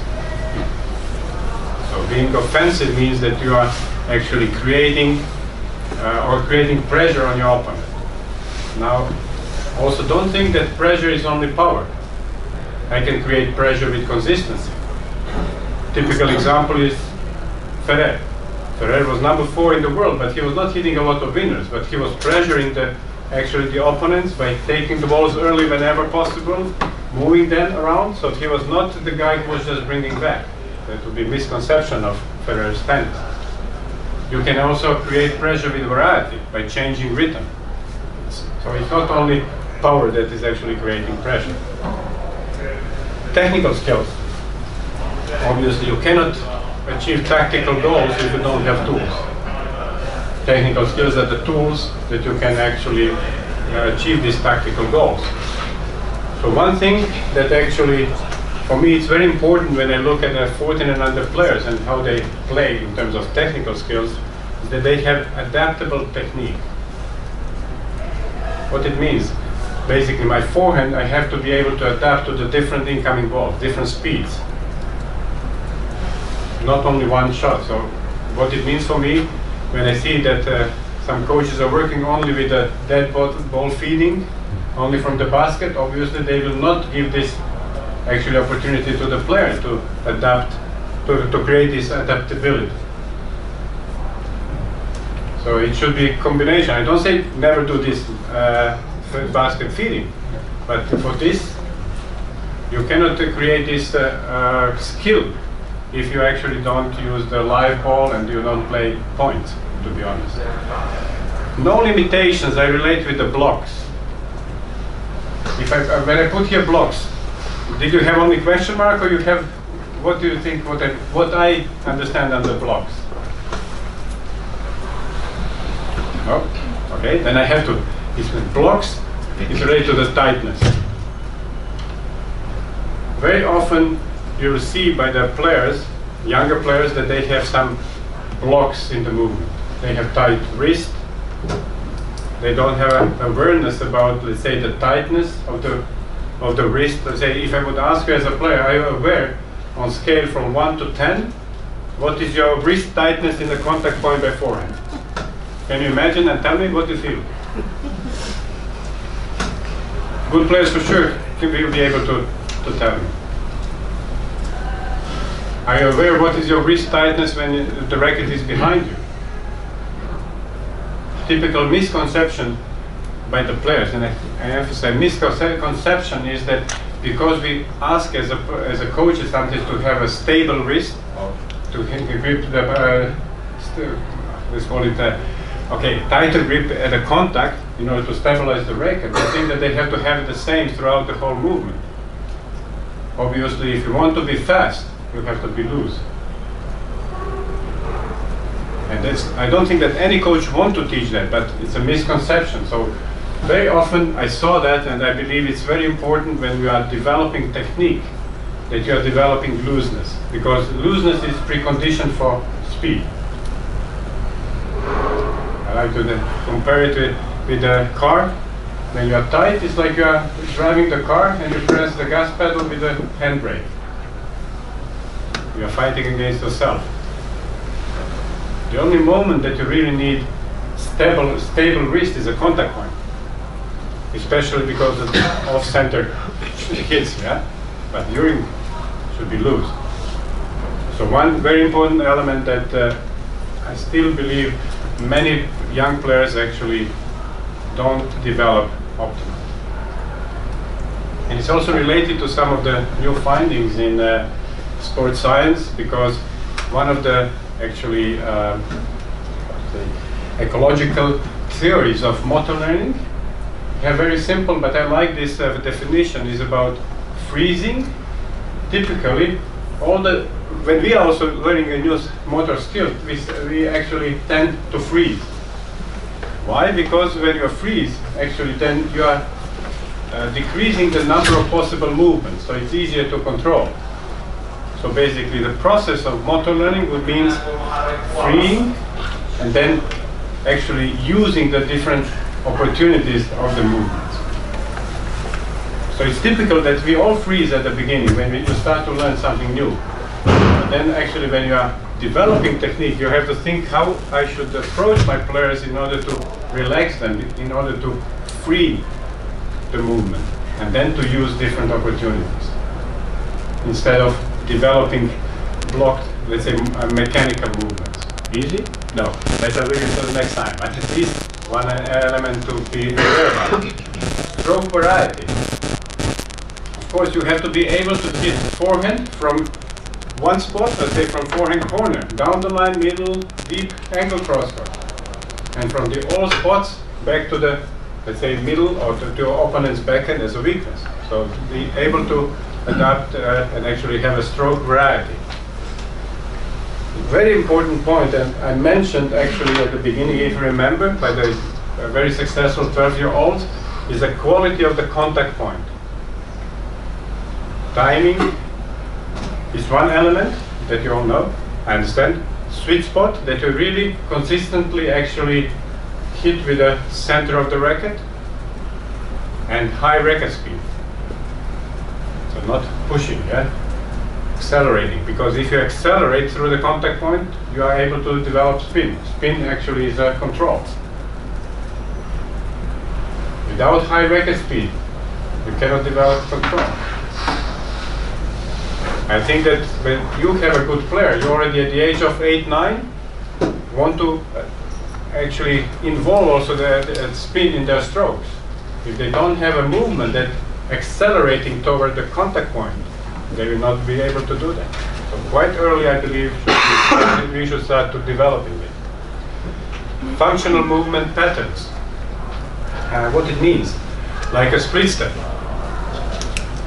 If split step is mechanical, or somebody is jumping like this, then I say it's better not to jump, because you have a big chance to be in a wrong moment in the air. Yeah?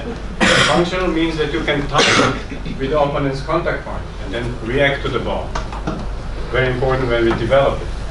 Offensive technique, drive volleys. Let's say smash from the jump.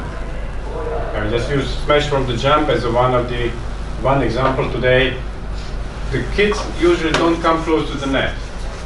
One very important reason is because they are afraid of the lob.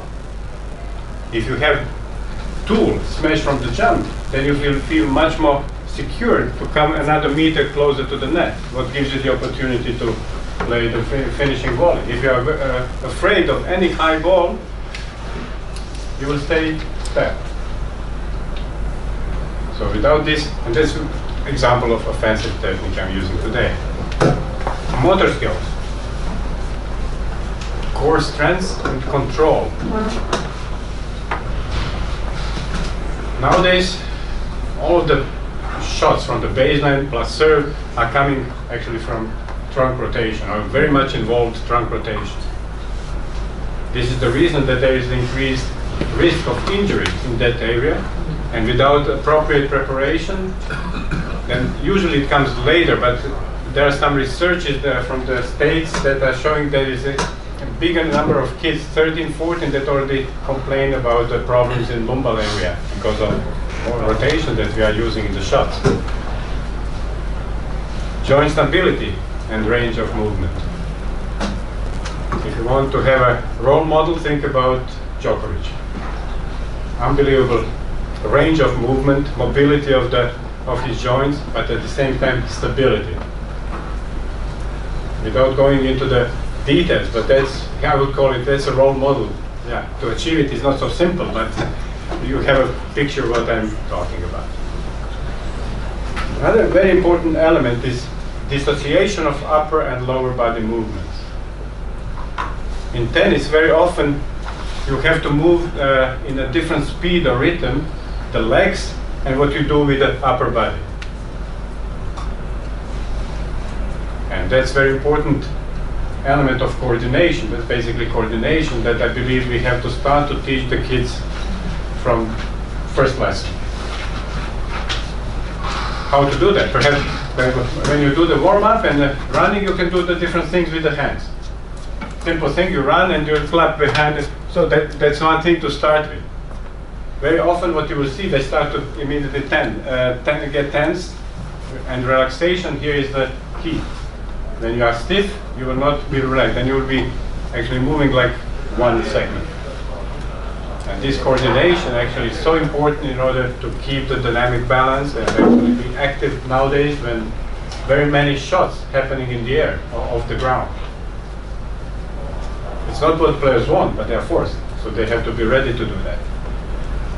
Action, frequency, speed, ability to start quickly, and the frequency of the movement, especially at a young age, because frequency, speed is related to the coordination. I hope also with you are in agreement with your setup. Frequency, speed is coordination of the movement. Action can be also later on be improved with explosive power. Agility, changing direction, obvious need in tennis. And orientation means that you are actually able to couple what you see with what you do. In English they have a phrase, perception action coupling. Smart. But what it means, I see the ball there and then I'm moving to the ball at the right time to the right place. That's what is very important, obviously. And there is one more thing that I would like to share with you, in addition to what I just went through, from mental down to the motor elements of the key elements to be developed during this period up to 14 is actually related to serving and to the boys.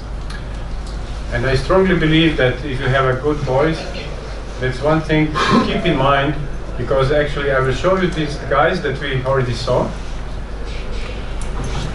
So this is a Croatian guy. Actually, he was at the end of that year top 10 14 and under player in Europe. Look at the few points. No, sorry. Right. Okay. No, I didn't want this. So. Okay. This one is one more time.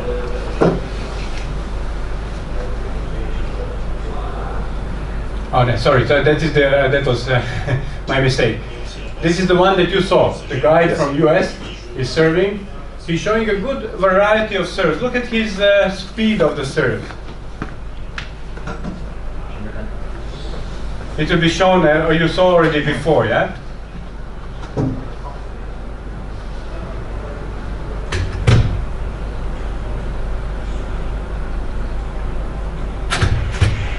So the guy is good. It will be shown here. The speed of his serve was around 50 to 160 k's. It was shown in the beginning, yeah? Now, actually, this Croatian player was, as I said, top 10, inside top 20 with a problem to create advantage with the serve. Actually, if you find this on the YouTube, you will see that basically one of his problems why he lost the match, because he was not able to really create advantage with his serving. So I put here a few like a typical points in which he's starting the point, hitting in the first serve, but quite short, central, not really being able to create advantage. So The other guy was able to press him very often. There's one more. Yeah. It's not bad, but this serve is not hurting the opponent. This guy, actually when I was looking at last year, they were 16. He reached, I have here, 270 ITF ranking at the age of 16. Not bad. The Croatian guy, 540. I was also checking my observation with his coach, and he said, yeah, actually his biggest problem is serving. And his ranking last year was 540. And now, from the 2018, I took also why Tarb, because Tarb is offering these great videos. Look at 14 and under players. And look at the guy, 6'2", 5'5". So it's an important game. Look at and observe this game, how he will do it, how this guy is. But I will tell you, at the end of the year, Italian guy was number 2, and this Serbian number 4 tennis Europe ranking list. So this is, let's say, elite level.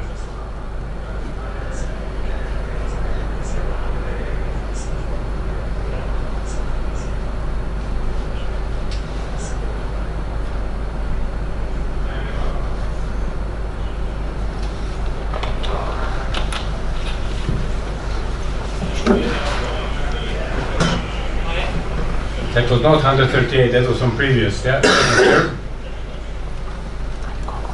Now it starts to be interesting. He's under pressure, love 30, yeah?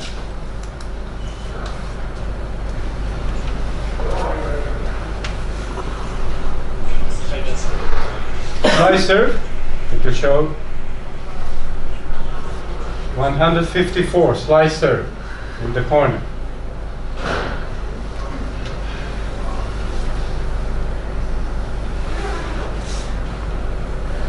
Ace, 159 case, angle serve,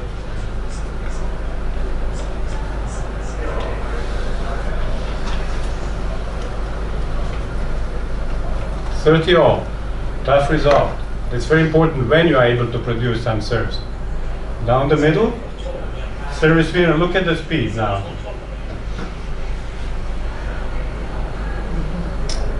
183 under result pressure. Important point.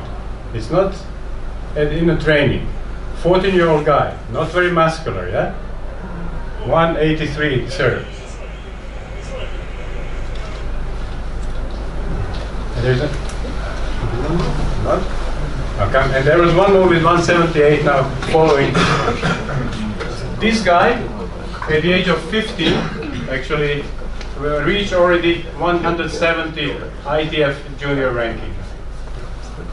What I want to point out nowadays, when we talk about the boys, quality of serving, that means serve and the second shot, it's one of the elements that will help your promising player to accelerate his advancing in the ranking.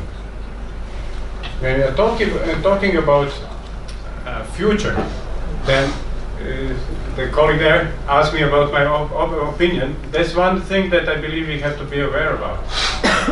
Obviously, we all know that it's so difficult to get funding for the player. So if your player has an accelerated pathway, then it's easy also to get some funding for him.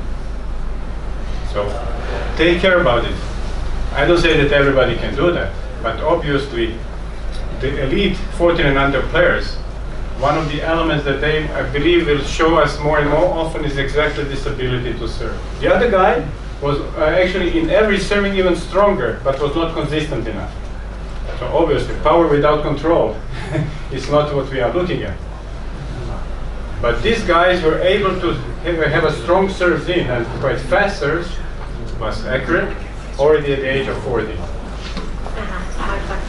For this guy, 220, I think it's not a problem to reach at the age of 20. There's a logical physical development, a little bit more explosive power. And for him, 210, 220, what nowadays is actually a standard. Every player under top 200 can hit 200 serves in.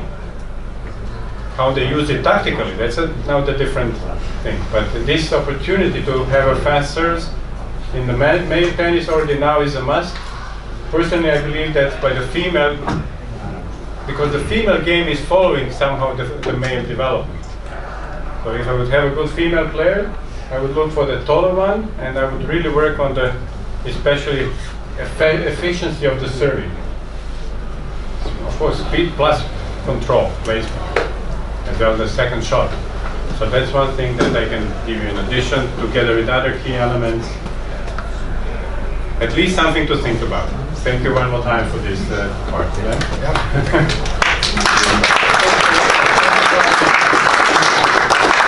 Any question or comment on this, what I was also showing now?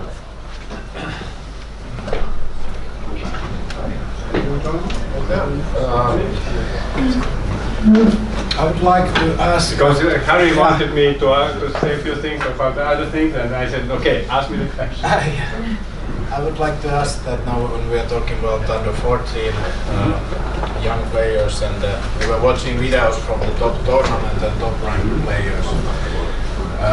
What are the key points that you see that would be under 14 players to reach, for example, the top 200 ATP WTA in the future? What do you mean exactly? Because I was just talking about skills. You are meaning something else. I'm just thinking about a little bit the player pathway at the same time. That how important do you see that? Okay, I can use some document to show you. Yeah. Okay, because it's easier if you see something and I prepare it, so I know what you mean. It's very small. I have to find the right. Okay. I can tell you most of the federations that are having such pathway, they are expecting the players. Actually, you see, top 10 up to top 50 or maximum top 80 in a weaker federation. They consider that the player is on the pathway to the pro. If you are not reaching, what means this ranking? This ranking means actually that you have a level of the game, because basically points are not so important, but you have to have a game.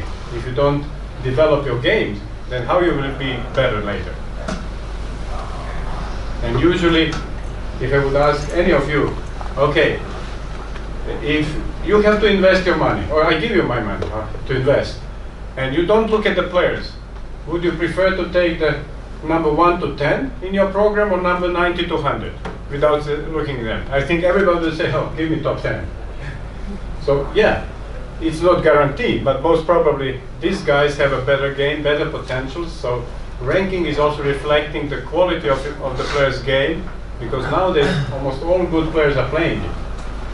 30 years ago, many young players under 14 didn't play 14 and under tour, or play just 1 or 2 these winter cups and this kind of stuff, but it was not important. Nowadays all of them are playing, so basically it shows you the level and your, let's say, ordinal merit. Any comment on this from your side, or anybody else in relation to Finnish reality?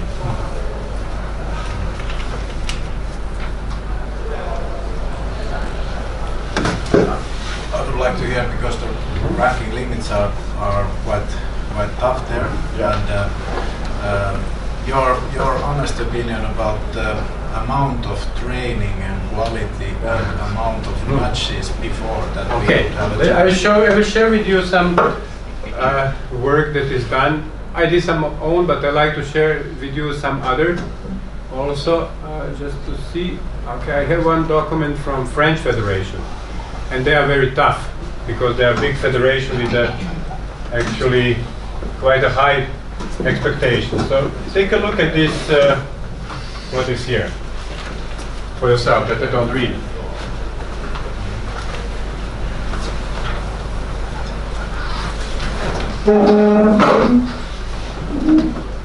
Boys 11, 12, girls, and you can see exactly actually what they expect.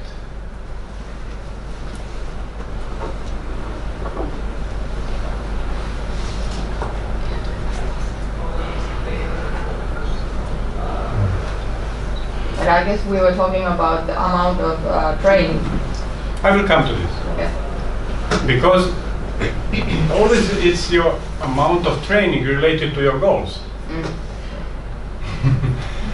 Because if my goal is top 1000 and not top 100, then obviously we are talking about different pathways. Because we have to agree which pathway we are talking about. You understand? That's for me very important. And it's not only training, it's a competition. If you train and you don't go to the right competitions at the right time, you are not giving the right development pathway to the player. And I will come to this now. That's for me, training competitions are coming hand in hand. It's a bit difficult to read from here, but are you going to share this material? I can send it. Can you write down what the people, just that I don't forget some document. Yeah, okay. I can just write down and I will send it to. It's nothing hidden. These are public documents actually, so it's not something what I cannot share with you. Question. Please. How is it that the women are expected always, I realized in the other, before, that they are always expected on the pro ranking earlier than the boys? There was a couple years difference. Because they are actually maturing quicker. That's the reason.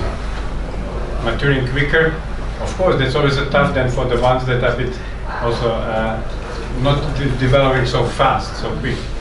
Even though what they found out is that basically the girls that come to the top at the age of 13, 14 have a top results already, even though they are not biologically advanced. Also the examples that I know personally is Azarenka or Ostapenko. When they were actually 13, they were quite skinny, tall girls. They were not very strong. They become very strong, big women. But actually at that age they were not, and still they were top 2, 3. At the age of 13, or top 10, not 2, 3, I think. I have to go to the ranking now exactly to be sure. But they were top 10 for sure. I have a question. Do you have any statistics on players who reached top 200 nowadays? When they were younger, did they compete in other sports? And when did they decide to start playing only tennis? Most of the players that nowadays started actually early, 5, 6, to play tennis. And actually, there is no statistics really that I have, I can tell you, but yes, many of them have played some other sports when they were young, but they are focusing on tennis also very young, especially girls, typically 9, 10, they forgot everything else. Another difference is Western and Eastern approach. French approach is actually to keep the players with a bit lower training amount and actually to involve some other activities for longer time than Eastern European. We'll come to this, I don't want to jump in front. But what I can tell you also, because a good friend of mine is in charge of this development department, and he was just retired last year in October, and he said the things that now the next person and the younger people that are coming from coaching this young player on the tour want to do are 2 things.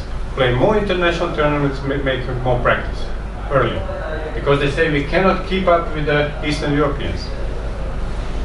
So the tendency is to start earlier, to have more practice earlier. Now, when you ask me, Hrvoje, do you like it? I say, no, I don't like it. But the question is that structure of tennis doesn't give you too much opportunity. You understand what I mean? If you want to keep up with the best, if you want to compete with the best and develop with the best, to be there you have to have appropriate amount of practice. That I will now show you something and we can comment on this together. So personally I have a son that is now 7.5. He plays 3 times per week in a group of 4. And I'm sure that he will not make money as a tennis player. And you can say, yes, how you can say that? I always say, I don't know who will make the money, but I easily can say who will not make the money. So that's a much easier question. And it doesn't mean that he cannot play a good tennis. But if he's 500 ATP, he's just making minus. If he's 300, he's making minus. So making money means to be top 200. It's so tough. Everybody who is traveling around knows how tough it is. So when I'm tough as a father to him in terms of making money, it's not that I would criticize. For me, he's my best player. So one thing is a father, and another is let's say my professional expectation. So I cannot lie myself. So if you have a player and you are dreaming about, or you are putting your goal to try to go to the performance or actually professional tennis, you should be very much aware what is waiting for you on the road and what your opponents are doing. Under 14, it's nowadays already very often that agencies are taking care of the most promising young players, giving them a personal coach, personal physio or conditioning. And what is the problem? Problem is that of course they are good and they get this environment. Obviously, what my player that is good, not so good, but really good, actually is then doing, he has no chance. And very often because of this, we have another problem, the kids are giving up too early. Because they feel I have no chance. Look at him, he has a coach, he has this, he has that. And I'm playing in a group of 4, 3 times per week. So why I'm playing tennis? I feel it's a bigger problem for us because most of us will not have successful professional players. We are working in the clubs, and now how to keep a big amount of players working hard, developing themselves, and at the same time giving opportunity to developing full potentials and go to the pro path if there is a possibility. So be aware. So, but here you see actually number of tournaments, yeah, what they are also expecting and the level to do that. But let me show you, because you asked me about the amount of practice. Amount of practice. There should be here several documents. I have to find it. But I have one from the Swiss tennis for sure here. Okay, it's here. Okay. That's actually what you asked before. Take a look. Recommendations from Swiss tennis in terms of practice and what to do.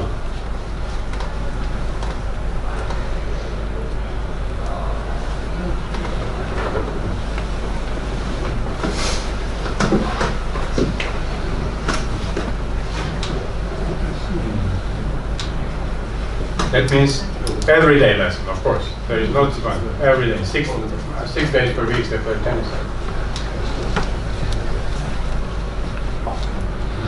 And one thing that is not written here is the number of players per court. It's actually basically it's around 2 players per court, not 4 or 6. And you have 4 players on the court. The range of movement is totally different.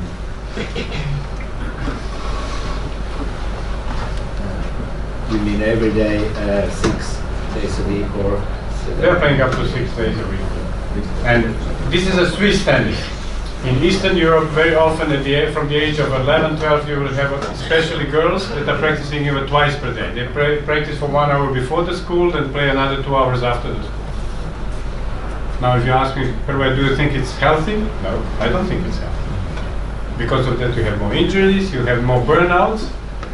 Obviously, who can survive, he will have much more practice after 4 or 5 years, and there is a bigger chance that you will be better than me. If you play and survive this practice for 4 years, 4 hours, and I have 2 hours, you have a big advantage in terms of amount of practice at the age of 14, 15.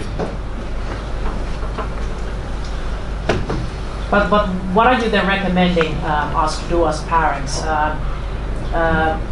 Support them to train twice a day now, talking about girls, and kind of 11 years old. Go to sleep every day and say, I hope she doesn't burn out, I hope she doesn't get injured.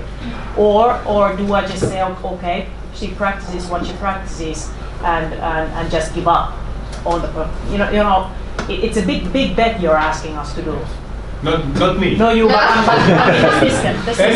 And I don't like the tennis structure. I don't like international tennis structure. I was involved in this also 12 years ago when the 12 and under tour was established. And when people asked me, I said, actually, when we were discussing, I said, I don't think that actually we need a 12 and under international tour.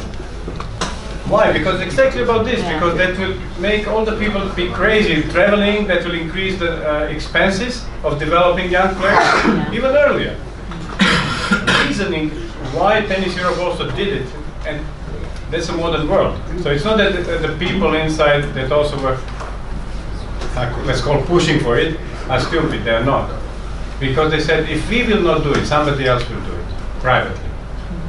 Because people want to play it. The world is accelerating, yeah. And is it nice? It's not. I don't believe it's nice.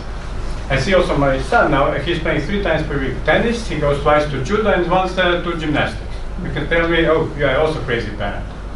But what is my problem? And I talk here with some people, and you have the same trend. When I was at his age, almost 50 years ago, actually, there was no TV programs at all. There were no computers, of course. They were not invented. Only NASA had one, yeah.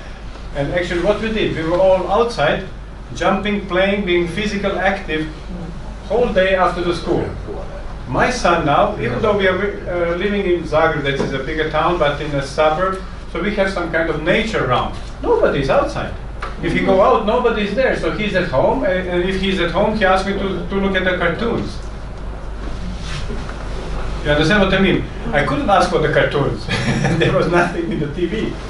So it's totally different world. And actually for me now, bringing him to the 6 days sport activities is the way to fill his day with something what I feel is good for them. Good for him. Obviously, I don't want him to play 6 times per week tennis. But if he wants to compete at national level, and if he's not playing 3 times per week, perhaps we'll start with additional, like a Saturday or Sunday, they play some points, not every week, but let's say twice per month. He's not then able to play because the standard of the kids that are starting to compete is already so high, and if he has no chance, he will give up. You understand what I mean? If you are losing 6-love as a kid, you will not come again 5 times. He will go then for something else, for football. Everybody is kicking the ball. And I would like him to keep in tennis because I believe tennis is a great sport to develop, let's call it life skills, from managing emotions, time management. Our sport is creating a lot of opportunities to develop kids' life skills. And this is my reasoning to keep him in our sport. Obviously, I like it too. But so I don't need to also convince you because this is the reason you are here. Professional tennis, it's not healthy sport. Any professional sport is not healthy. So that's one of the things that we also have to be aware as a coaches, as a parents. I said also, can I finish? Yeah, yes. Actually, with my son, I said, actually, at the moment, I told you I don't believe he has a chance. So it's easy. But he started to scare me last weekend. Because he played for 1 hour, some points with his friends, and basically he was not so successful. He was at the end almost angry, crying, and I was a bit disappointed. Why I'm losing my Saturday, and you are not happy with what we are doing. But actually he came home before me, and when I came, actually he was playing on the window. I have a video. I made a video calculating how long he can play, and he was staying for almost half an hour playing, I don't know, 200 shots with forehand only in the window with a soft ball, with a sponge ball. And then now I start to say, what I want to say with this story is, if you have a kid that shows interest and shows talent, then you have a question as a parent. Should I give him opportunity or not? Even though I very much am aware that it's very tough, risky for health, and in a 3 years' time I will be confronted with when he will be 13, with the decision to follow up the regular school or to go out of the regular school. For me, it's a wrong question. It should not be a question at all. But if you want to keep up, and you saw that 15 tournaments on the road, that means 15 weeks during the year. It's 100 days. According to our study that we did in Tennis Europe some 10 years ago, in average, top 10 players are playing 110 international matches, and they are traveling over 120 days. 14 years old. Because of that, I said I don't like the international tennis structure. But I can also give a reason why it is like that. It's not always like people are stupid. No, just information for you. Only Europe has 12 and 14 and under tour. All the other regions have actually only 18 and under. Because of that, there is a rule that you can start playing 18 and under tournaments when you are starting to be 13, because there is no other international events. And then, of course, because it's allowed in Africa and Asia, it's allowed also in Europe. So the world is a complicated place. So it's not that people are stupid. Believe me, it's not only this, but it's not simple world. Yeah, there are some questions here. So how much is healthy? I mean, in your opinion, what's healthy? You know, At which age? Well, let's just say at 12. At the age of 12, yeah. No problem that player, any sport you can do 5 days per week, up to 2 hours, no problem.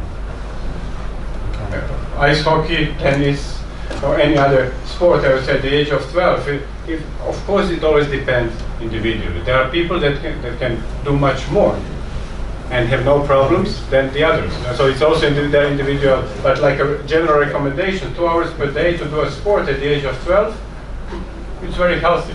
It's even better if you combine, let's say, different sports. It's even better. It would be great to have such system in a school and this kind of stuff. That would be, for me, the best thing for the kids in general. But when we talk about actually players that are on the pathway, I also still believe that you don't need to do twice per day practices. Perhaps you will not be number one, but you will belong to the, because of that they use this top 30. Because if my player is top 30, he belongs to the best, he has his self-confidence, he's there. He knows that he's there. It's not important that he's number one, and I can reach it with 2 hours per day without any problem, with the right quality. So, very important element in compensating number of hours is also the training quality. So training quality is actually something it's not more difficult to measure. But the quality of the practice is something what can compensate the amount of hours and can create actually advantage in the long term. So this is actually one thing that I always say to the coaches, think about how you can increase the quality. Starting from specific warm-ups. Instead of running for 10 minutes, you can involve in a tennis warm-up dissociation drills, so to accelerate, to increase the quality of the training. Yeah. These are important things. But starting to actually travel around, it's a must, I would say, for the players from the smaller countries at the age of 11, like Croatia, Finland. Why? We were discussing this actually yesterday in one group, because actually the matches that makes you a better player are the quality matches. Now the question is, what is a quality match? For me, it's starting from 6-2, 6-2 to 2-6, 2-6. But you can be tougher to say 3-6 or 4. Yeah, and then the more tougher is the number of quality matches for the top players inside the small country is smaller. Because usually in Croatia, the number 1 and 2 don't give a game or two in the first 3 rounds of the national championships, and the rest they don't play because opponent is too weak. So they play 10 tournaments at the age of 11, 12 if they are so good on Tennis Europe Tour. And actually, even if it's bad, that gives them a chance to be better than the French players.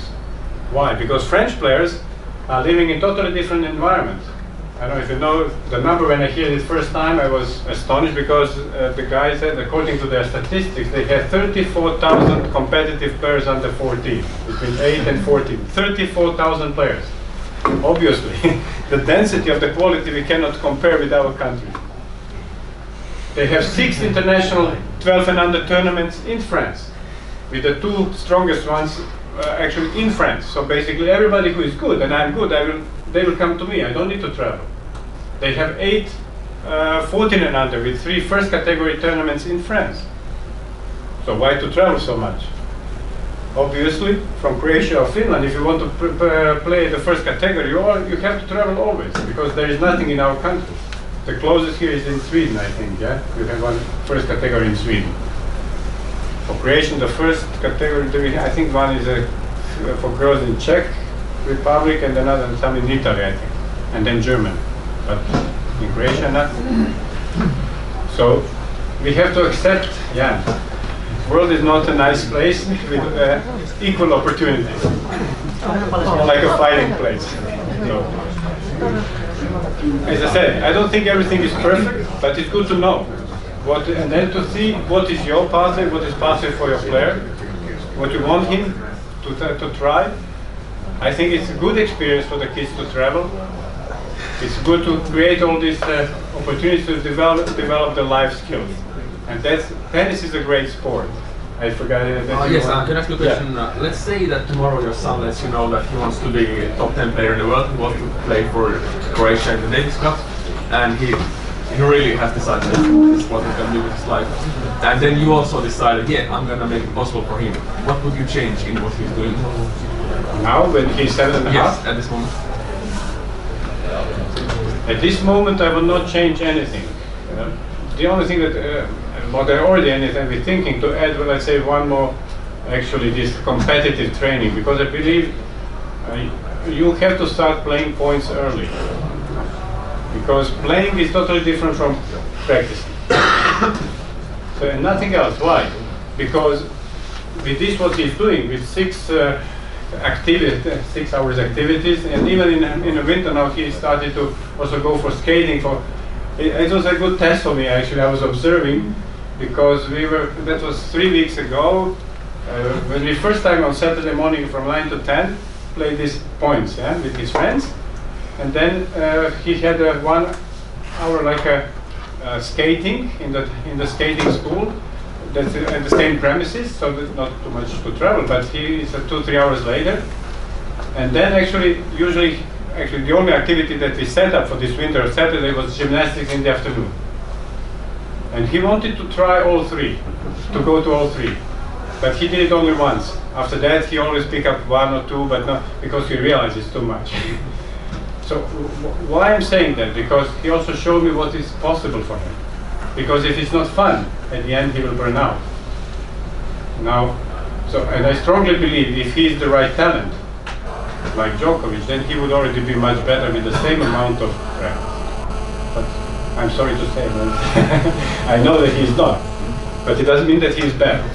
You understand what I mean? Yes, but, yes. So if you know, but if he would decide that he would like to be a tennis player, what he never said, and I know that because a week ago when I offered him to play the points on Saturday, he said, you know, but Father, we have like a soccer activities this Saturday. I would like to be with my friends. So for him, or still, that means for me that he likes tennis, but tennis is just part of his life. It's not his focus. If you go and take a look in the Djokovic interview, he was interviewed by another kid in a school, but you need somebody who understands Serbian language, or Croatian is very similar.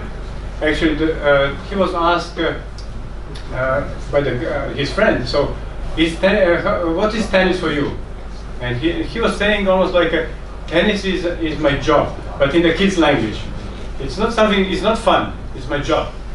And he asked him actually, so what is your goal? And he said that with 7.5, but if you look at his eyes, it's not like a kid who doesn't know what he's talking. He said, I want to be a champion. And then you see how he's playing at the same time. It has nothing to do with this. Being #1 in the world in tennis, winning 80 matches in the row, it's not normal. You cannot be normal. That's you cannot be normal. It's not normal. It's unbelievable, actually, what these guys are bringing up. So, if you have a normal kid, actually, you are not on the path. But normal kid, I am happy. He is very good, and he has a lot of talents that I like. He's drawing very nicely. So you know what I mean. And you know the book Elements. It's a very interesting book, actually, talking about that each of us has a special talent, but we have to discover it, and actually we have to nurture it in the right environment. Because one of the things in the book what the guy is wrong in our society, that we are saying we are measuring intelligence only by mathematical approach. So basically we are measuring only one element or one factor of intelligence. Some of us are very talented or very intelligent in mathematics, but we are not perhaps having this social intelligence, what we are also know. Somebody has a great social intelligence. So when we talk about the kids, try to look at them with open eyes, even though we are tennis coaches, and recognize all of their talents and still keep them in the sport because it's good for the business. Yeah? Thank you very much.